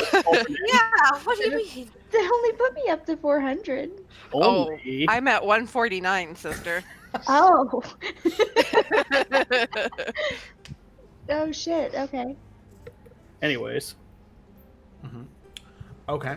So, looking for potions, there are several alchemists here who are selling anywhere from potions to alchemical fire, to poisons and toxins. Find one individual in particular, a very wiry gnome man who, as you approach, he says, hey, hello, pleasure to meet you. Might I interest you in some collections of potions and toxins and alchemical fire? Very interesting things. Are you looking for any one of those things in particular? Well, I wasn't looking for toxins, but that would be actually kind of handy. Oh, yes. They are very handy, I'm sure, if you plan to head outside of the safety of the walls. So, I take it you're interested then? What do you got? Let's see. Very good. So I do have anything ranging from common to greater healing potions. The common runs will run you 25 gold apiece, and the greater will run you 75 gold apiece. Now, you also said you were interested in poisons. So, I have got... let's see here. Were you thinking more contact poison, ingested, inhaled? I was thinking put it on my blade, cut somebody with it, and put it directly into their bloodstream that way. Yes, yes, it's very interesting, very interesting. So you're looking for a type of injury poison. Very good, very good. So let's see here. Alrighty. So we've got... seems like the only injury poison I have right now is... Let me see here. As he flips through his ledger, I have got the... Oh, yes, the appropriately named... it is called the Bone Shard Paste. Yes. Now this is, it's not, very pleasant, but it is a psychic effect where you will, dab it. There are 3 uses, and you put it on your arrows, your daggers, you dab it on your weapons, your arrows, whatever, what have you, or even on a slight pebble or something, or even decorated on the side of a wall. As long as someone touches it and it makes contact with the skin, they will have to try and fortify their constitution to resist, or they will feel like the bones in their body are breaking. One by one. Snap, snap, snap, snap. Ha! It's very interesting. I'm sure you're worried about price, though. So, for this, 3 uses is 100 gold pieces. I only have 1 vial, though.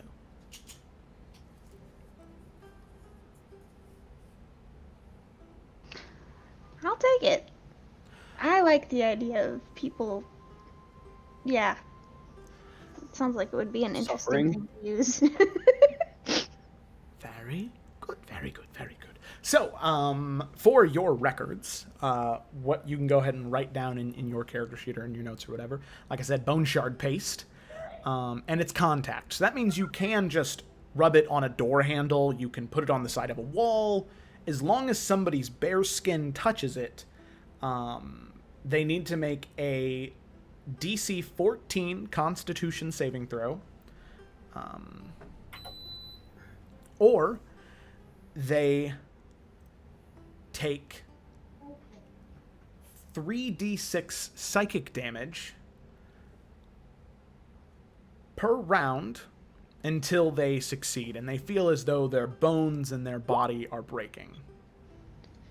That's interesting. Oh, So, thank you so oh my much. goodness, every outside my door right now. So it has 3 uses. Do I need to write down that? What was it? DC 14 Constitution saving throws. That means whenever they touch it or they get hit with it, and LS was nice enough to write it in the chat for you there. Yeah, they will take 3d6 psychic damage per round until they succeed or somebody stabilizes them. That is incredible. I like it. It just has to make contact with bare skin. So if it hits armor, if it hits leather, doesn't matter. If she manages to do damage after putting it on her blade, would that count? That would, yep. Okay. Mm-hmm. As long as it's bare skin. So that also means on undead and constructs it does not work. Okay, so anything undead, it wouldn't work. Yep, undead or constructs, robot people. Yeah. So basically anything that's not living. Yes, correct, Amundo. Neat. Mm-hmm. The only other thing she might be looking at is any kind of armor. She's up to 150 right now. She's going to take 2 normal health potions as well. Okay, very good. So that's the standard 2d4 plus 2. And then armor. Were you looking for non-magical or magical? Probably non-magical. Okay, yeah. So what armor do you have right now? 16 armor class. I'm thinking it's leathers. It's just straight leather? Okay.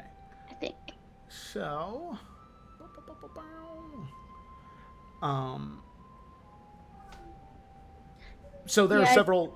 Oh, it just says light armor. I imagine it's leather. okay, let me double check. There's 3 types of light armor. That's It's you probably have straight leather right now, so the upgrade would be studded leather. correct. I was just making sure she had leather. I mean, what's your dex modifier?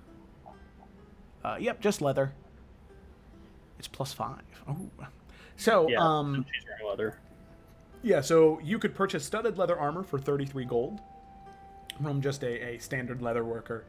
And he has a set that he just freshly made with padded gambeson and hardened boiled leather. And he says, now, this right here, granted, won't stop a crossbow or a bolt, but it's easier to move in and will deflect some bludgeoning weapons. It's fairly useful for the type of Hank Hill, apparently. Type of dexterous person that you seem to be. So, would you be interested in this boiled, studded leather armor for a whopping total of 33 gold pieces? Yes. She gonna take it. Very good. All right, here, let me go ahead and drop that in your inventory real quick. Ba-ba-bum. Did he put his flash card away after he said all that? Oh, man. Hey, being Hank Hill is hard. All right, there you go. For whatever reason. Oh, sorry. No, go ahead. Okay, so you're now up to 17 AC. Sweet.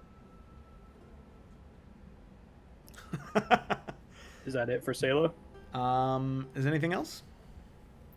It's showing some kind of weird little thing. Says warning, AC is not incorrect. Unequipped extra armor.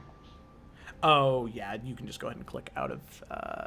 Oh, here, let me actually do this. I will delete... Oh, delete. And There we then delete the leather armor, too. All right, there we go. Sweet. Thank you.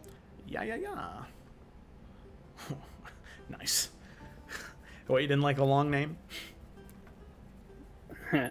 After I do, but I just didn't feel like it would. It just takes up so much space. Oh my god. I mean, it doesn't bother me, but whatever. It's just so much. I feel bad, so I just changed it back. Alright, I'll shut up now. Is it my turn? I apologize. Alec is Is that next on the first? list. Yep. Yeah. Okay. Alec will also, if there are any health potions left at this place, she would also like to buy. She can't get too much here because I'm looking for something in particular. So I'll just buy a regular one. Okay, it's 25 gold. Okay, Mark it let me off. pull my character sheet back up because it closed. Okay. One health potion, regular one. Okay, cool. And then Alec doesn't really do well with armor. It's just not her thing. So she's looking for something else that offers protection. Maybe there's like a somebody who sells magical armor, or like a piece of jewelry or something she can attune to, so she has more protection. Metagaming out of character. I just need to boost my freaking AC without putting on armor. Because my AC is 14, and I just feel like Oof. she needs to be way more tanky than that. Okay, yeah, I got you. Okay, so, let us see here. I don't know if the natives have like a fancy headband of protection. You know what I mean? That's kind of what she's going for here. Fairmichi's You armor need is those, cool and all, like, but dope ass monk gauntlets. That are super exactly. expensive. Yeah. Good luck, though. Yeah, okay. So, you make your way through the shop, just trying to find something. Really anything that might be appropriate for what you're searching for. And you do see somebody who is working on, like, magical armor pieces, where it is things that you can sort of add to yourself for a slight bit of protection, but it's not actually armor. It's just maybe a shoulder pauldron or a guard or gauntlets or gloves or shin coverings, boots, sabatons, that type of thing, where it's sort of mix and match armor. And you can see a deep blue tiefling man who is sort of sitting up with his feet on a table, and he has this really, really small hammer and chisel, and he's kind of filing something into a piece of leather. He's like, oh, it is about there, right there. Let's see, what do we want here? Do we need to? And you see him just kind of working away, and he's not really, even though you're standing in front of his area, he's not really paying attention. It seems like he's really focused into what he's doing right now. Let's see what I did. Right there. Excuse me, sir. Oh, hey, hello. It is good to meet you. Sorry, I sometimes get caught up in my yeah. And he sets the piece of leather down in the hammer, and he stands up and he says, "Yes. Well, welcome to my stall. It is good to meet you. Is there anything in particular I can help you find?" Well, I was just looking to find something to make myself a little bit more guarded, I guess you could say, for protection. But armor doesn't really. It's not something that I'm used to wearing, so I was trying to find something that would offer protection that wasn't so heavy. Oh, I understand. Yes.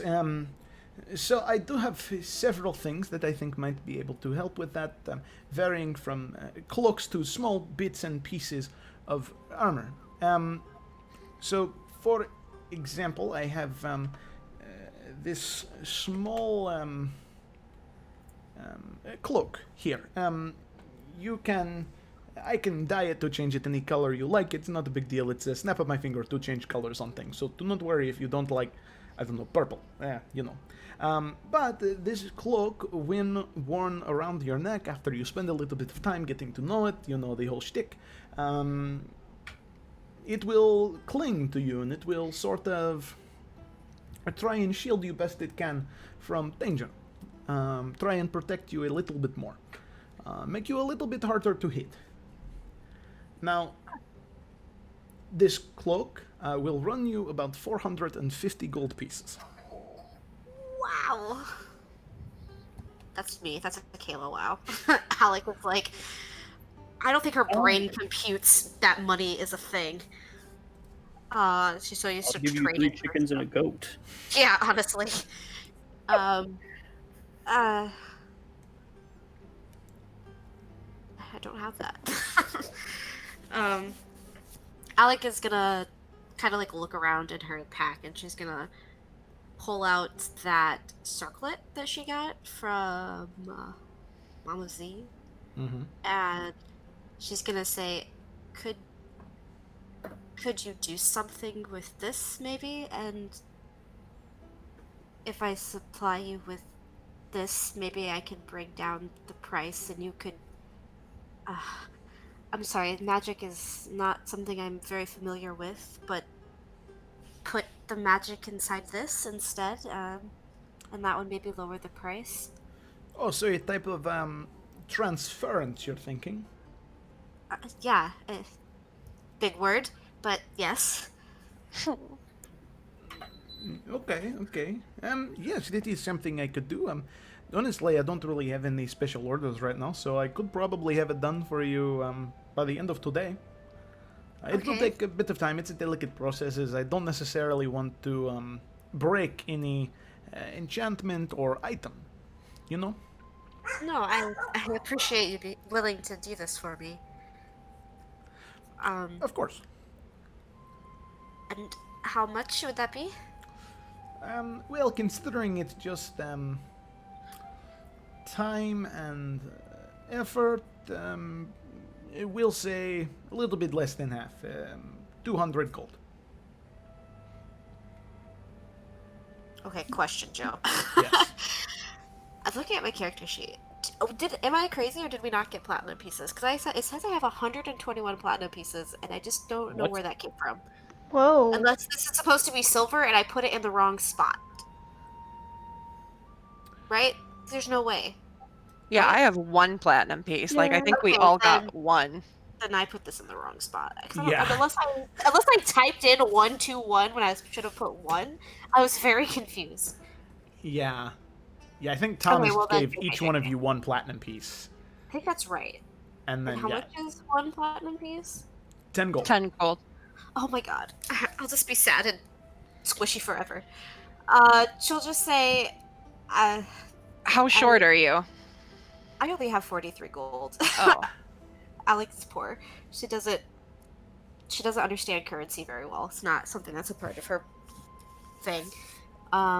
She'll just say, I appreciate it, sir, this is all I have. But I do not want to short you on your craftsmanship, so perhaps another time.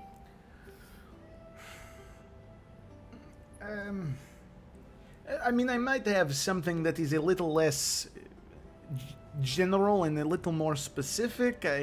That will be less expensive, but I have a collection of rings that I've been working on. They're not, well, as I said, they're very specific, and they're only a little useful. But yeah, you might be interested in something like it to make things a little bit easier for you. So he pulls out a collection of rings. Each one of them mostly just like plain silver or iron bands, but the etchings around them glow and reverberate in different colors. So pretty much there are a collection of different rings, and each one of them have a very small advantage. So there are 6 rings that anytime you fail a specific saving throw, you can choose instead to succeed. And that happens once a day. So, like, you can get the one of dexterity saving throw. And if you fail the dexterity saving throw, you can choose instead to succeed.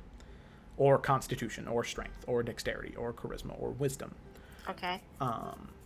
Then there are also a set of rings for a once a day resistance to damage. So, but they're specific damage types. So you could purchase a ring to, in response to being hit, not as your reaction, but the ring will activate and make you resistant to that type of damage. Okay. If that makes sense. Yeah, I got you. Okay. These rings, as they're very specific, they will run you 100 gold a ring.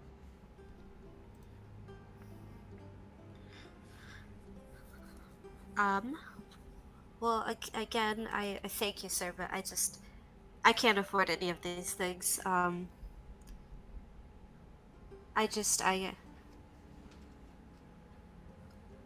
You see, money just doesn't, where I'm from, we trade services and goods. We don't typically have the gold pieces. But thank you, again, I will, if I have the opportunity to come to All's Crossing again, I will make sure to purchase from you.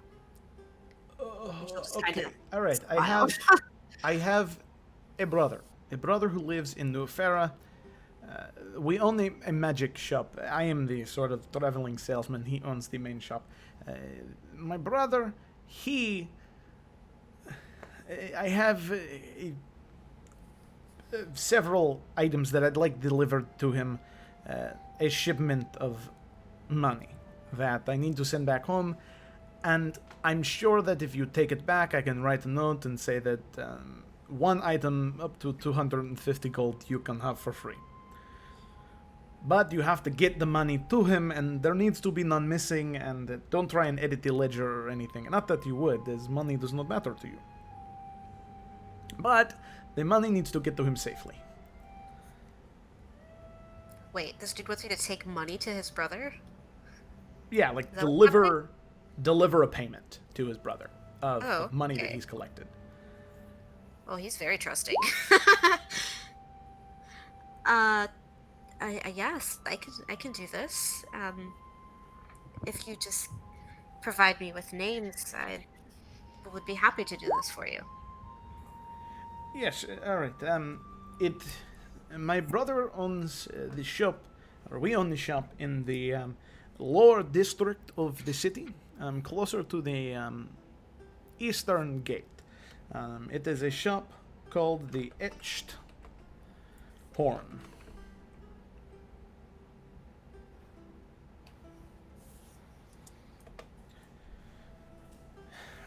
And I am Vladimir, and my brother is Denisov. Okay, I you have my word that I will get this to him in a timely manner. As soon as we get to New Fair, I will make sure to give this to him. Thank you Thank you. very much. Yes.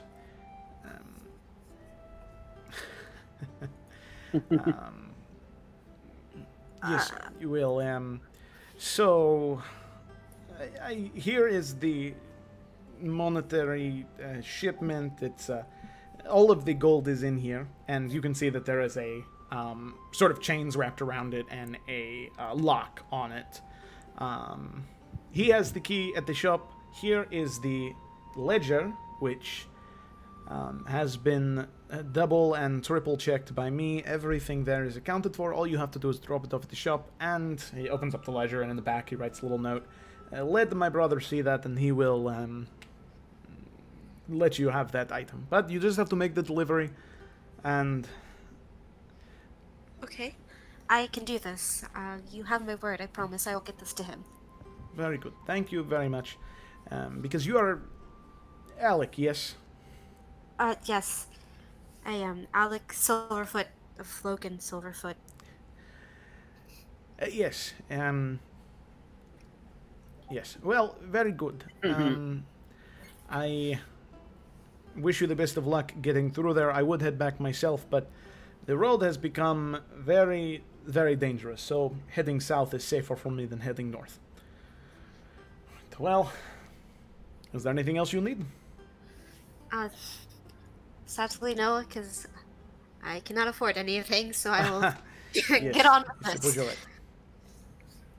Very good. That's all for Alec. I got a Alright. health potion. I can't do anything else. Alright, you got a health potion, Legit poor. and yep, there you go. You are now a delivery person. That's my first job. We all start as pizza delivery drivers. Pizza time. All right. So, with now we come to Cyrus. What is Cyrus interested in getting anything? Probably just a couple of bottles of some strong liquor, to be fair. Okay. So, yeah,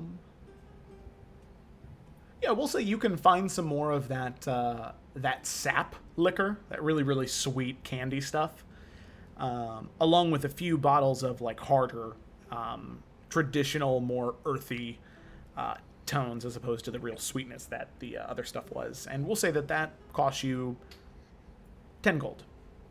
It's Yep, it's the good stuff, yeah. And it will hopefully last you till New Efera. Hopefully you don't drink it all before you get there. No, that's fine. I'll mark that off. And yeah, that's all I was buying. Just more booze. Okay, very cool. Alrighty, so then we come to Morganics. I want to try to find a chain shirt Okay. armor and alchemist supplies, the tools. Like, I have a bunch of supplies, but I need the tools to make shit. Ah, yes. Okay. So for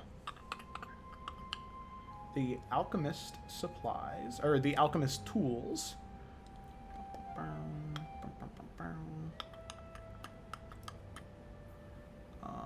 we will go ahead and say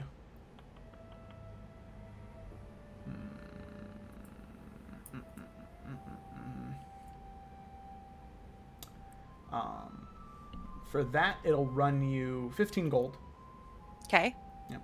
You purchase the tools you need to begin to use those alchemical supplies to try and create whatever you'd like to get from there. And then the chain shirt. So,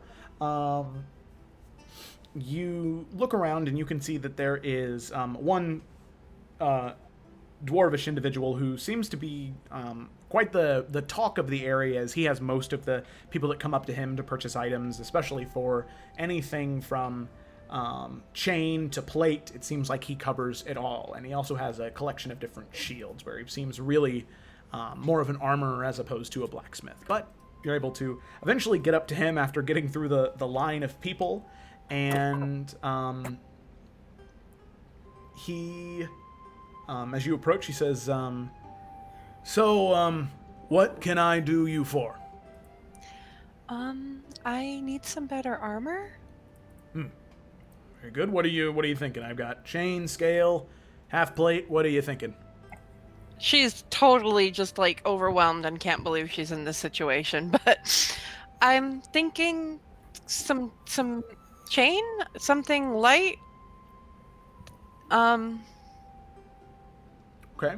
So thinking chain. Do you still want a little bit of mobility, or are you more concerned with just keeping yourself as safe as possible? Mobility would be good. Okay. All right. Chain shirt is probably what you're looking for. Let's see. That'll run you about 40 gold. Wonderful. Do it. All right. So, buying that, as he's counting the coin out, and he gives you the chain shirt that seems to be probably best fit for you. Says, so is there anything else you're looking for in particular, or is that it? That's it. Thank you. All right. Thank you very much.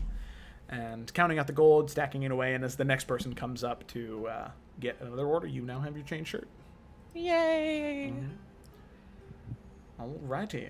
So then, if there's nothing else, Alec, how much did you need for a ring? Oh, it was, let me do math real quick. Joe, how much did you say the ring was? 75? no, the 100. rings were all 100. Oh,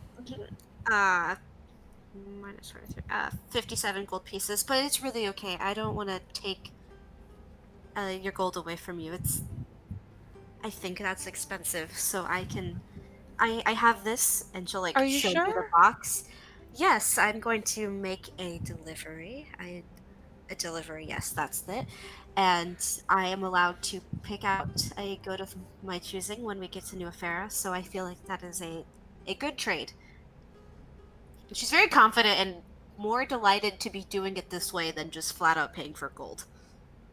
Okay. Then But yeah. thank you. Yeah. Okay. Alrighty. So then, last but not least, we come to Varnast. All right. Magical shields or magical weapons is what he's looking for. Okay. Alrighty. So, that same individual that Morganix had just left, as you sort of... I'm the next guy in line. Yep, you are the next guy in line right behind her. And he says, all right, what can I do you for? What you looking for? Interested in magical shields and magical blades. Okay. Blades, not so much, but I am the expert in shields, non-magical and magical. So, what are you thinking? Just what are you proud of? Show me what you got. All right, well, I have been working on several different prototypes for different types of shields for different purposes. First up, we have your traditional shield that is laced with runic magic to give you that extra oomph to protect against not only threats of martial and physical, but also magical. So it's just a +1 shield. Then also, in terms of non-magical, to have a little bit of utility, I have this right here, and he pulls out a very small, almost a buckler shape, where it's maybe 7 inches in diameter, or 7 inches in radius. He says, this right here will not last you very long. Maybe only takes 5-6 hits, and then it'll break. But it doesn't take up a hand. Straps onto your wrist. You can use it to block. It only provides some of the protection that a normal shield would, but gets the job done. Keeps you safe, at least for a little bit. Huh. Now, in terms of the thing that I am most proud of, I have been working on this. I've spent a lot of time doing research on older dwarven heritage, and, well, found this. After purchasing a few books from a few of those bookie types, I found the schematics for this, and he pulls out this larger than normal shield. However, it is fitted with like sharp spikes that sort of jut off of the front of it. Ooh. Now this here is a very special type of shield. So what you can do is, as you have this equipped, it works like a normal shield, leather straps, and then you also have to hold it. It is a little bit heavier, but when somebody misses a swing against you, you can take an opportunity to try and bash them with the shield, knock them off a little bit, real punish them for missing the swing. So, non-flavor-wise, pretty much what the shield allows you to do. It's not magical, but because of the weight and the spikes, if somebody misses an attack, using your reaction, you can thrust with the shield, and you'll just roll a normal strength-based attack. And if it hits, they take a d4 plus your strength modifier. Not bad. And what are the prices for these three? So, Buckler will run you about 5 gold.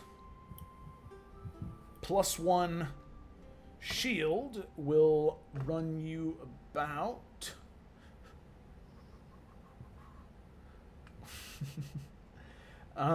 let's come back to the plus 1 shield. The spiked shield it's a little bit more steep, as it takes me quite a bit of effort to create them. It'll run you approximately 150, 200 gold. All right. So then, for the plus 1 shield, you're looking at, because it provides a little bit more defense against some magical effects, you're looking at about 450 gold. Damn it. All right. All right. All fine wares. All fine wares. I'll take that buckler for the 5 gold, though.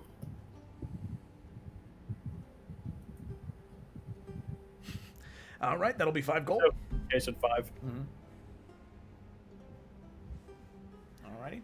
And so like how does that work? Like, if you get hit like 5 times, it absorbs the hit, but then breaks. Like, I don't know. Just like, how do you determine like when it takes one of the 5? So if the attack would have missed normally, with your normal AC, then it doesn't hit. But if that plus 1 bonus saved you, then it takes the hit. Okay.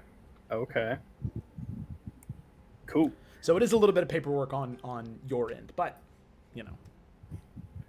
All right, so I thank the man, and then as I'm walking away, Morgonix. Hmm? I thought you could use this, and I just hand her the buckler. Aww. Well, thank you. Yeah, and then I explain everything that was just said, so... Aww. I mean, I would have bought this for myself, but thank you. Yeah, well... I have the money, so... But, by the way, Alec, you sure you don't want that ring? I have plenty to spare. Oh, it's... You can pay me back when we get to New Efera. Well, I don't feel like it's right to take something of yours without giving something back. No, you'll pay me back later. Okay, if you insist, I suppose. Well, if the 4 of you didn't exist, the gods probably would have let me stay dead, so... You know. In a way, it's like I'm paying you back. I thank you. What were my choices again, Joe? Pretty much there was one for each type of saving throw that once a day you Oh, could that's just right. choose to succeed. And the other one was in response to an Damage. attack once a day you could have resistance to that type of damage. All of them 100 gold.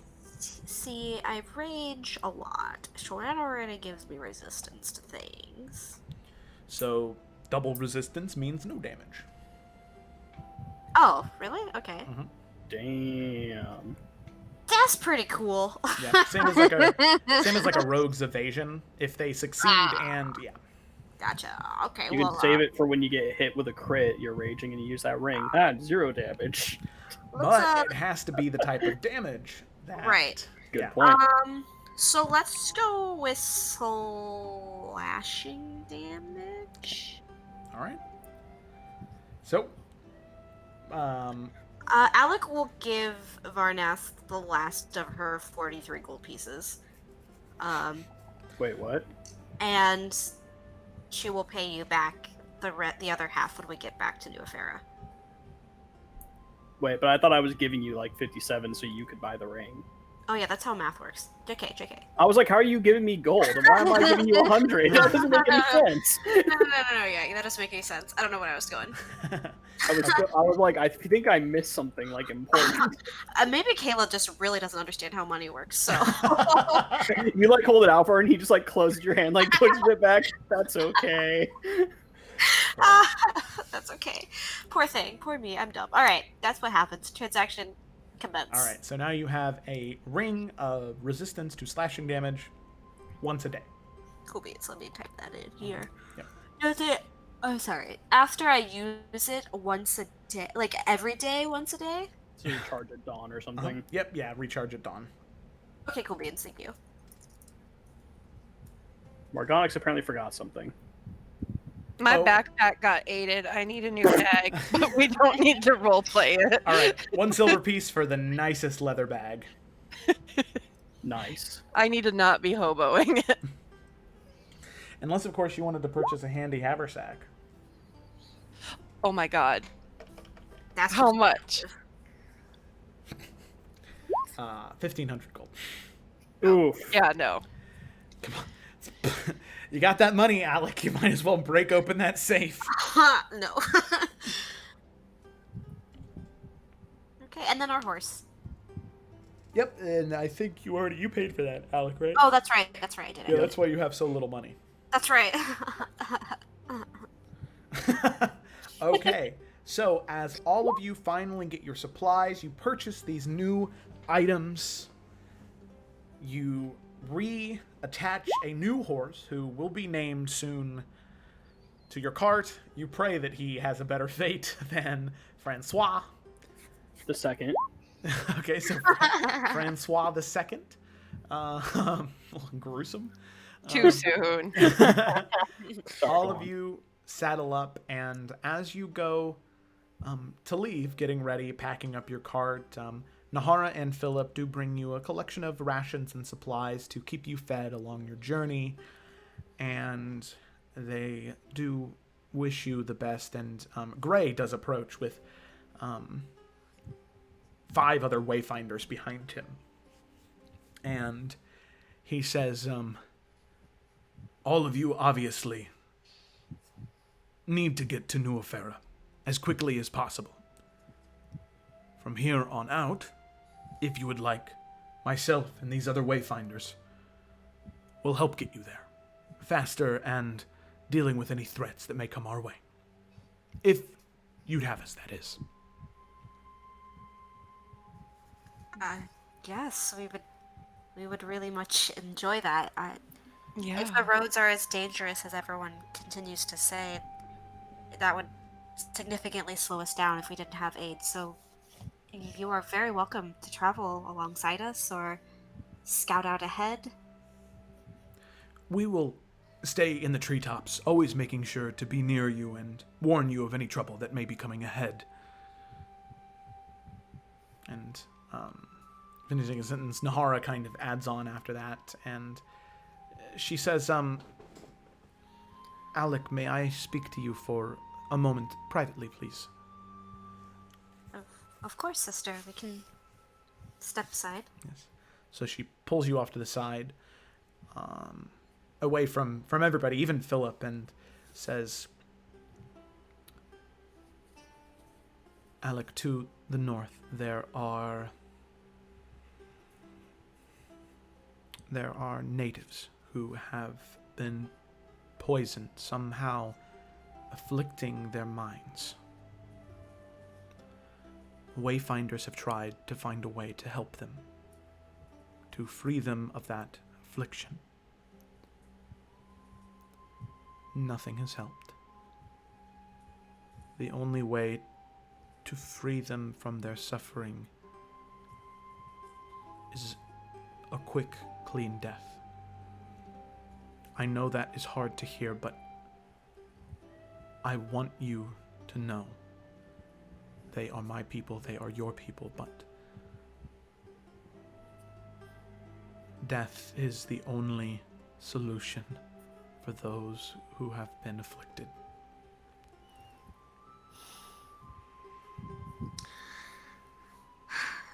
Okay. Thank you, sister, for telling me this. I will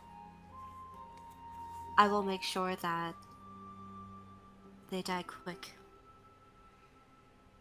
Good. And they can return to the mud where they belong. Exactly. I'm sorry to send you on a somber note, but may the Old Ones protect you, sister, and guide you. And you. And she'll just give her the little fist to heart and I guess walk away. Alrighty. So you head back to the cart. Gray and the other Wayfinders head out of town already just to begin scouting and making sure that no troubles are on your journey to make this last leg the quickest. You all spend the next 2.5, 3 days traveling along the road. Anytime conflict comes, the Wayfinders are able to handle it before it even gets to you. And as you're camping at the end of the third night, you know, in the next morning, by the time 10 o'clock strikes, you'll be in New Efera. And that is where we're going to end today's session. Yeah. We gotta get there first. Famous last words always said after every session. Oh, man. Oh, man, oh, man, oh, man. Alrighty.